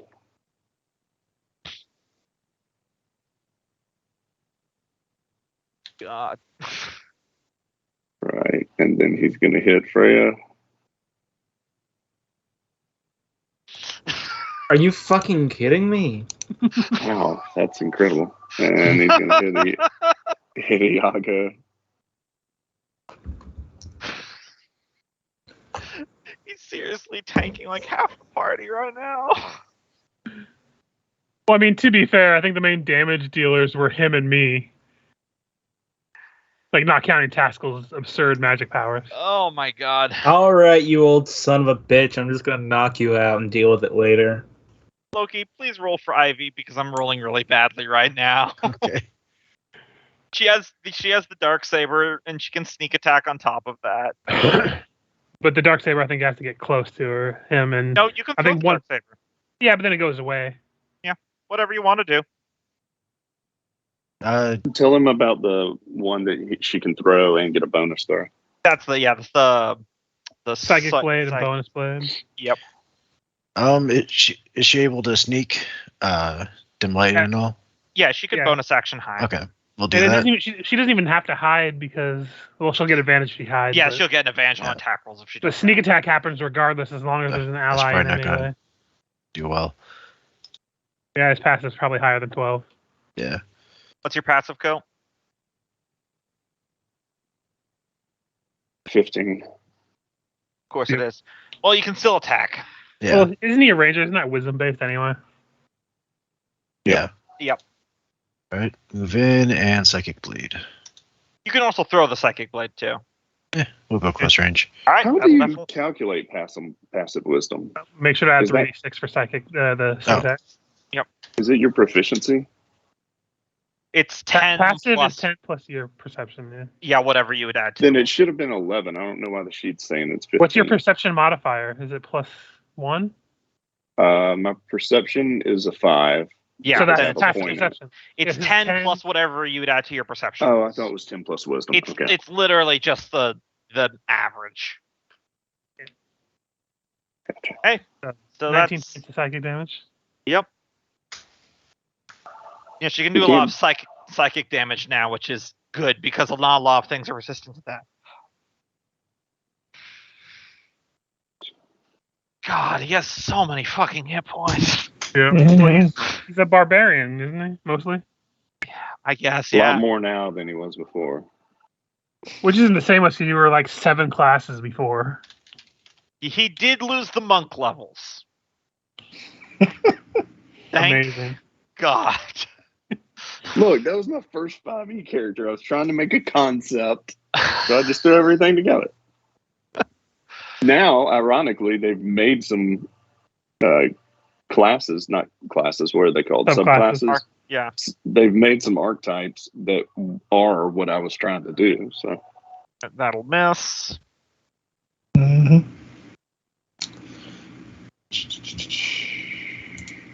Probably won't get out of this like I did the first time. Oh, that depends on his roll. About a 25% chance. At least you can. Oh no, you just spent your action now, so you can't cast a spell or anything. Mhm. Iago. Just gonna make 2 attacks. I don't Oh, know. well. 6 slashing. Alright, and he's gonna provoke, so because he's gonna try to get out of range. All right. He's better at shooting at range, so. Yep. Reduction, so he takes no damage. Oh man, I'm sorry, guys. I feel like So this, he doesn't this get session AO'd. was a lot of He yeah, does not get an AOO because his reaction was to not take damage. and I think Iago can move 15 feet away because his speed is 30. Yeah. He's not gonna go that far. He's just gonna go to here. Freya. All right. Cannon There is we go. back. Can't wait for that another natural 1 on the cannon. You can if you step backwards, he doesn't get an AOO if you want to get so you put flat rolls to have disadvantage to fire the cannon. Yeah, so I will take a swing at him with the trident and step back.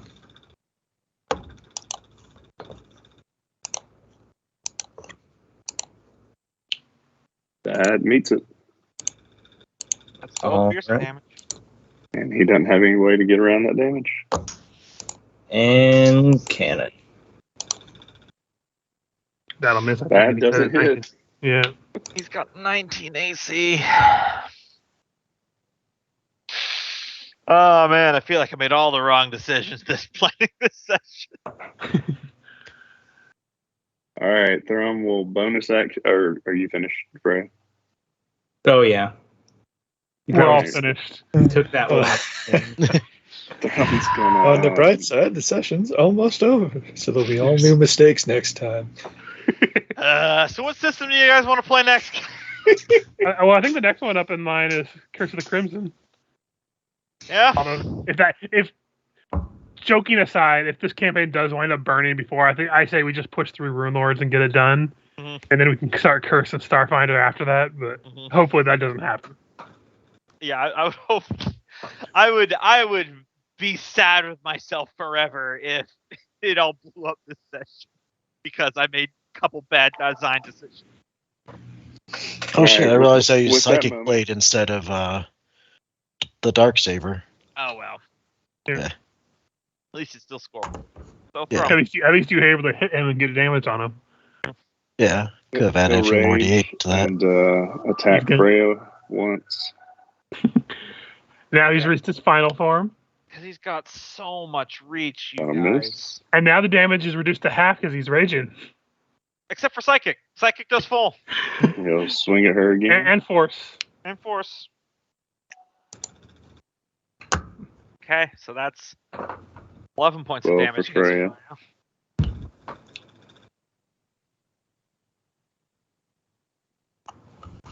And he'll just stand there like a buffoon. I mean, you say that, but you're literally just tanking everything. Seriously. He's at least a third of the way down. Mm-hmm. Uh, And you just went sicko mode. Don't even argue with us. Gumbo, I haven't been using my spells because I figured I probably wouldn't have anything prepared. you know, at this point, I'm just going to say that you have it prepared because Cope's Okay, better I'm gonna launch this giving fairy fire at him next round. Yeah, he's better at making characters than I thought he would be. Oh no, he's insane at making characters. It's crazy how fucking powerful he makes shit. He does math for a living. I know. I imagine 13 is going to be a miss. Yep. He's got an AC of 19. I'll just let you guys know. Yep. You could have tried the bonus. You know what? Retroactively, take a bonus action hide. Oh, I didn't think I was able to do that to him. Like, based You can on do it his- pretty much any time, especially if you're Also, since this is rock, Ivy has advantage on all stealth rolls. Oh, okay. Well, I think it'll I still feel like stealth he wouldn't anyway. be Yeah, it'll watching still her at stealth all. with that anyway. Okay. So make one more attack roll and hope, pray you get better than a 13. Yay. That needs it. That'll hit. And Plus- sneak attack damage. Yep. 3d6. Make sure you check that box when you're doing attacks right now, because Yeah. it'll just add it automatically. See? Look, Ivy can do damage, I swear. 26. 26 psychic damage, so you take it full So pop. it Go. bypasses the rage. But he did get his 10 points back. And she dives into the bush. You do still have a reaction if you want to soak some of that. Oh, yeah. Just have your Yeah, turn. let's play it all the way. I'm just going to say, if we're going to do this, we're going to do this. Yep. Right, so he can evade 3, soak 8. So that's 11 off of the 26. So it goes down to 15.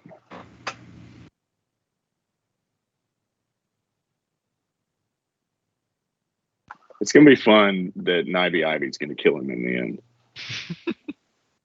I hope so. And is she still hidden? I hope. No, after she attacks, she breaks stealth. Yeah. And then I Freya hope knocks guys- him down, and then he immediately gets a nat 20 on the stabilization. If you're doing the subdual damage, he doesn't get stabilization checks. It's a weird since- loophole in the rule 5e where it's easier to put someone down permanently if you're not trying to kill them. Does he get favored enemy since he's technically favored enemy dwarves? Yeah. Yeah, I Though, forgot except, that. though, be fair, against Freya, you are targeting a construct, not the dwarf Sure. inside. Okay. And technically, I think you might be more threatened by Ivy at this moment. Also, like, Sure. I swear to God, guys, like, I feel like I'm seeing the Melta Bomb get armed. I'm Well, regretting. let's find out. It's Taskel's turn. I am regretting some decisions this century. I'm This sure century. it'll all work out, and years from now, we'll say That'll that miss. this was an interesting campaign experience. But right now, I'm just like, You're- Ah. like, we zoom in onto into your brain, and we just see a bunch of gremlins Yeah, don't going even through like bother rolling. files that are on fire. no, it's just a single gremlin at a desk with a flickering neon light. And he reaches to a drawer and he just pulls out a bottle of whiskey and he pours himself a shot, unbuttons his collar, and he's like, fuck. Okay, so that's Taskel's turn. He didn't break out, and the spiritual weapon missed. Just attack or cast a spell, man. The grapple isn't stopping you from doing it. I don't think he has any offensive spells other than his AoE stuff, isn't it? Yeah. Okay, Yeah, this is gonna be harder to hit because it's sharpshooter, but he can't do damage to this fucker otherwise. Yep, because he keeps soaking all of it. Yep. Nope. That's the second time I've gotten 213 rolls when I did sharpshooter. It's a +9. He's good. I know. I'm just rolling my crap. Freya. All right, so I'm gonna launch a fireball like over here-ish. Okay, but be aware he is resistant to fire damage because underwater. So it'll take half of whatever damage you do to him. He's But- resistant to it because we're underwater. Yeah. Underwater, yes. I don't know if it matters, but I don't believe magical fire is affected by water. It's No, a but rule water thing. is It says just a fire damage. Everyone has resistance. Oh, okay, got it. Yeah. Then It's, I it's a will rule thing. probably not. It's not a him character thing. You all have it. Yeah. 1d6. Okay, that does not recharge. So instead of that brilliant plan, I was gonna say fairy fire him, so we have a chance of actually hitting the bastard. I'm gonna fairy fire him. So theoretically, his dexterity is not the highest, so Yes. he might Please fail give this. me a Go, reflex. for the love of God, roll low. A deck save? Yeah. Dex save. Nope. Fuck. This is a common one. Unfortunately, Ah. DC was 17. God, I need a cigarette. I don't smoke. The DC 17, but he rolled a 21. Yes. He did. Which means I can't do anything else my turn. Maybe I should have just let you guys go past the fucking column. From All right, he is going to. Taskell is grappled, so he is going to use the shove action to pin him up, try and pin him on the ground. This is the moment in the movie where we And since he rewind all the way. We rewind all the way back to Fergus making his speech about how he has only the blood in his veins, and then the door construct goes, "Seems legit to me, I guess." and Jiggle says, "No, but my plan." So that's athletics or an acrobatics for you, Taskell.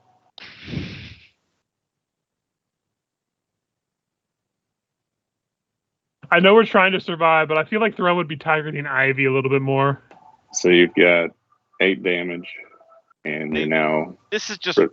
restrained on the ground, so you can't. Well, technically, he's prone, so he just can't get up.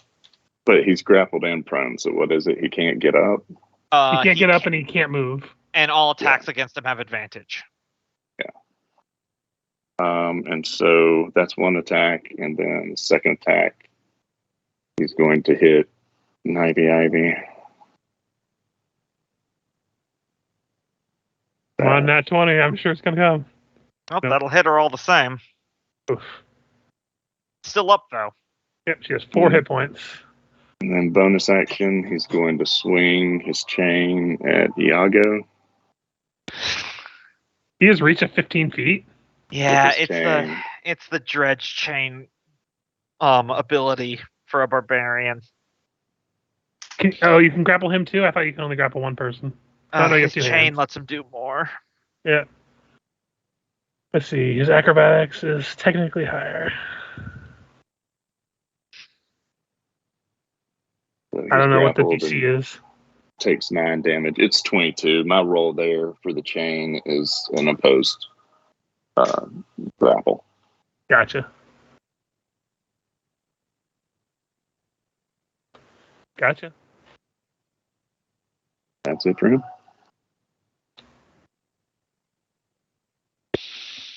Ivy, He can't self heal. That's a good thing.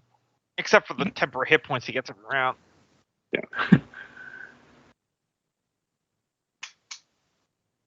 You can also, instead of having to roll stealth, if you want to just guarantee a credit advantage attack, you can just sacrifice your movement and bonus and get a free advantage attack as a rogue.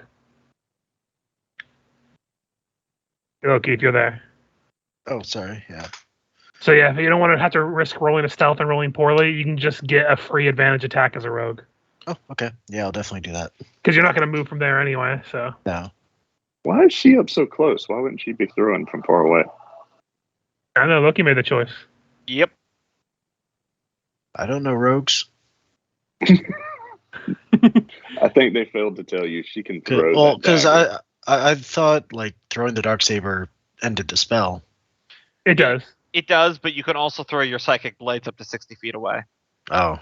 She's already here, but you get Yep. an advantage on attack on the That's Nope. not gonna do it. No. Nope. Um, yeah.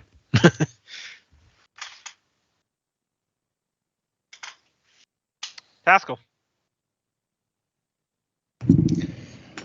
Yeah, I can still make an attack, so guess I'll do this one first. That'll actually hit. And it's force damage, so he takes full pop. But then he's gonna soak Well, it. 10 of it. Come on, Cope. You know you want to soak it. Just do it already. Oh, I forgot about soaking. He'll soak Yep. this one. That'll hit. I thought he had disadvantage on attack since he's prone and pinned or whatever. He's not restrained. That's Cope misspeaking. He's Okay. only prone and grappled. So let me Okay, check then the prone condition. I have no idea. Yeah, disadvantage on attack rolls because Sorry, Oh, if boy. we get through this, I want us to get through legit. I know. No, it's all good. I am just regretting my life choices, though I am taking some solace in that it's Cope that built a very powerful character because all my homebrew monsters are not this hard to kill. So you know how we joke about how we want Cope to be the GM? Yeah, seriously, he should be the GM. Actually, I don't think we want that because he's gonna math the fuck out of all of us. We won't get past page 1 of book 1. No, I want that now. I guess it's Iago's turn. Mm-hmm. If he wants to break out a grapple, or he can, I think, just attack. I think he's just gonna use the hand crossbow because at this Yeah. point, Yep, because the grapple doesn't affect his attack rolls. hey, 20 to hit That with hits. sharpshooter. That'll hit. So that's 18 points of damage, reduced to Yeah, half that- because raging. That's his last soak. But you do get reduced to half anyway, so that takes 5 points of damage. Well, 18 down to half would be 9. Minus 8 would be 1, right? I guess so. So yeah, he takes 1 point of damage, That's disappointing. and that'll miss as well. That hits.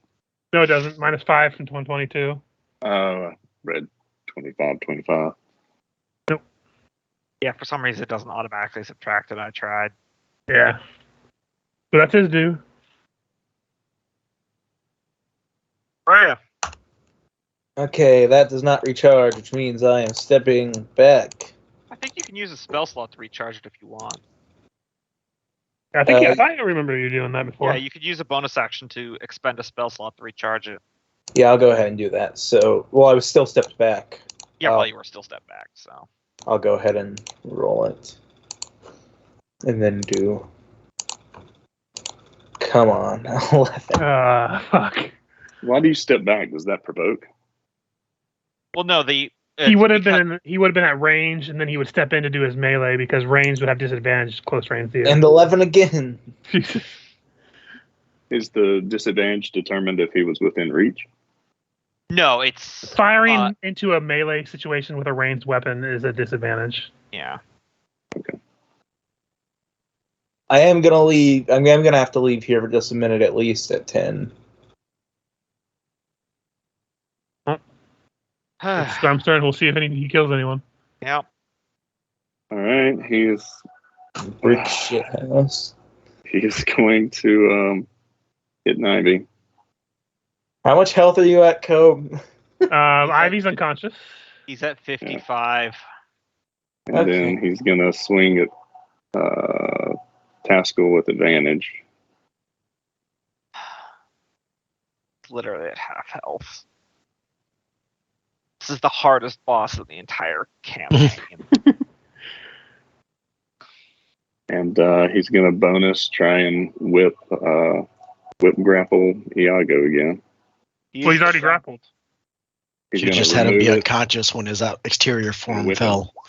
try and grapple him again. Because it does damage.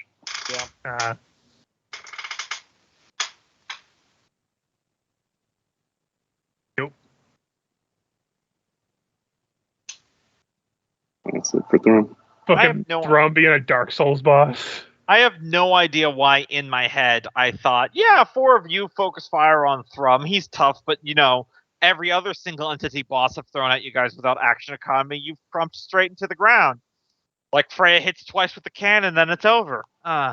They've had Yeah, some but really his depends unlucky on rolls, rolls. and Mhm. I'm not trying to toot my own horn, but I am the main single target damage dealer as Yeah, a no, rogue I know. fighter. Yeah, he is. Death saving throw for Ivy. I think that's Loki. Come on, Loki. Natural 20. Have her stand up and just stab at him. Right. No, just have her lay and pretend she's dead. I mean, that's not going to help us right now. She's the only one that can do damage to you. Okay, that is a success at least. All right, Tascal. Mhm. You must have something in that spell repertoire. Cleric spells are nutty. I've only seen you use spiritual weapon. Spirit Guardians requires concentration. Oh yeah, I forgot. Almost everything requires concentration. Yeah, and I forgot you don't have a lot of the spell damage ones. Yep. And Thrum's standing on him on the ground right now. Mhm. I'm surprised you never took one of the cantrips to deal damage. I miss. I mean, he does good damage with his crossbow and his battle axe. No, I know. I'm just saying, like at this level, I think like one of them does like 2d12 damage. I think it's like Toll the Dead or something. All right. Yago. I guess I'll just turn Sharpshooter off because he can't hit him either way, but Mhm. 1 point of damage is better than no points of damage. Yeah, I believe he's out of soaks now. So. He is out of Just hit him. soak. Yeah, but he's Bad. raised. So. Oh, of course, Definitely because if does. you sharpshoot that, you know what? I'll let you retroactively sharpshooter that one. I won't Fine. disagree. 17 Take him reduced to down. half. Yeah.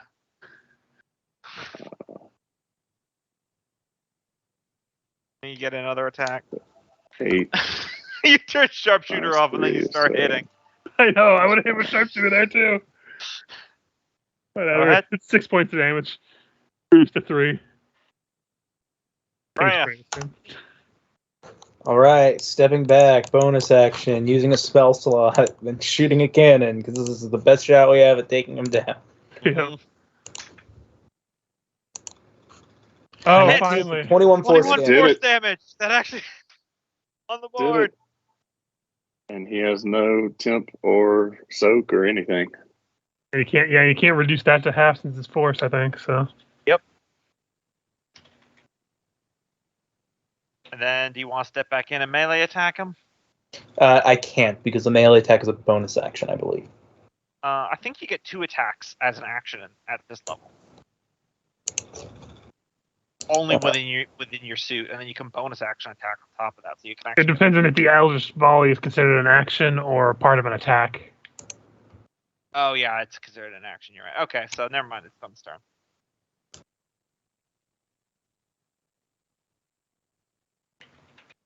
All right, so Thrum is going to disappear in a little whirlwind pool. Hmm. Reappear here. Taskell is no longer grappled. I talked that with Cope very explicitly. When he teleports, he does not bring people with him. Otherwise, fuck this campaign. And he is going to hit Iago in the back. Oh yeah. Give me a second. He's very much unconscious. No, he's still up, but barely. Oh, He has 6 hit points. In a And dream. then he is going to hit him with his chain. I take that back. He doesn't have a dream. Let me roll the Yeah. acrobatics to Unless you see. get a natural. No. Okay, he is now at 0. I mean, like, I feel like I made a lot of bad decisions in this game, but take a step back for a moment. It is kind of epic how Cope got hit, and then he's like, phase 2, teleport. And now it's new power. Well, This is better than some of the final bosses I have planned. Loki, you might need to roll for Ivy to see if she stabilizes. Yep. 2 successes. At least those rolls are going well. Meanwhile, every time Freya's like pulling the lever to shoot the cannon, she's like, "Don't kill him! Don't kill him! Don't kill him!" Yeah, I Well, feel he's like killing us. in character they are holding back some because they loved them so Iago. much. Now Yes. if Fergus was there, Oh, Fergus is going balls to the walls. Well, it's force damage, so he It's can't still on the resist it. scoreboard. Yeah, it's scoreboard, 8 damage. it takes 3 temporary hit points away instead of 5 damage. Good God! Why did I let you bring this character back? It's been a different fish, man. Just have to stand up and You can move like 5 feet. Gom was like, "Rewind." yeah. Jiggles was Okay. not a traitor. You have to play him now. Yep, Another this is rock all a guy bad drops from dream. the ceiling and crushes Thrum.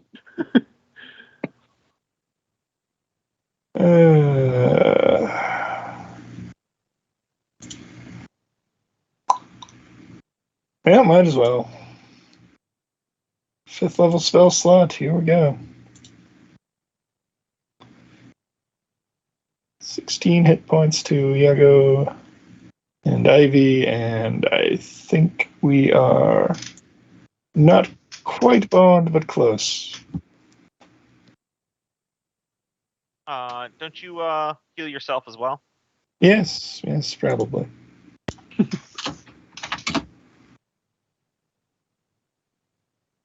Iago. He's going to make the regretful action of standing up, Okay. and he's going to swing a couple times with the scimitar.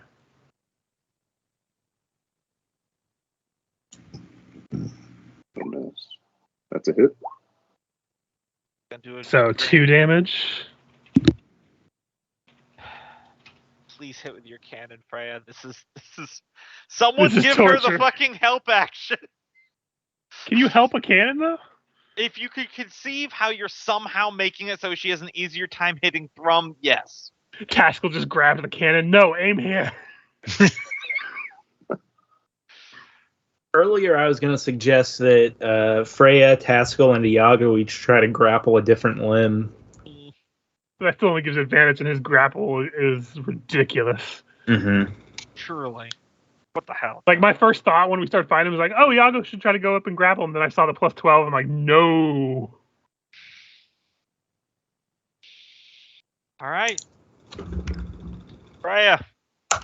All right, I reload, which means I can get off 2 in this round. Nice. Make it So happen. I can use the first as my attack action, then bonus action to immediately recharge, and fire the second one. I believe that checks out. Yeah, I think so. I'm just gonna go with it for whatever it is. Oh, thank God. Oh, thank. That's it. Ah. And down goes Thrum, I believe. Yep. Okay. You may done. have just killed Thrum. No, you're conscious. We'll deal with that next time. Okay. Final Fantasy victory music. Thank God, what'd You see, my plan was so clever for this whole like rescuing you guys from the Aboleths one at a time thing, because I figured, hey, now at the end of this, there's 5 characters with 2 cohorts, so everyone has something to play in combats, so that way we can, slowly get your characters back. I do appreciate you thinking of that, because otherwise it gets real boring when you're not engaged. Right.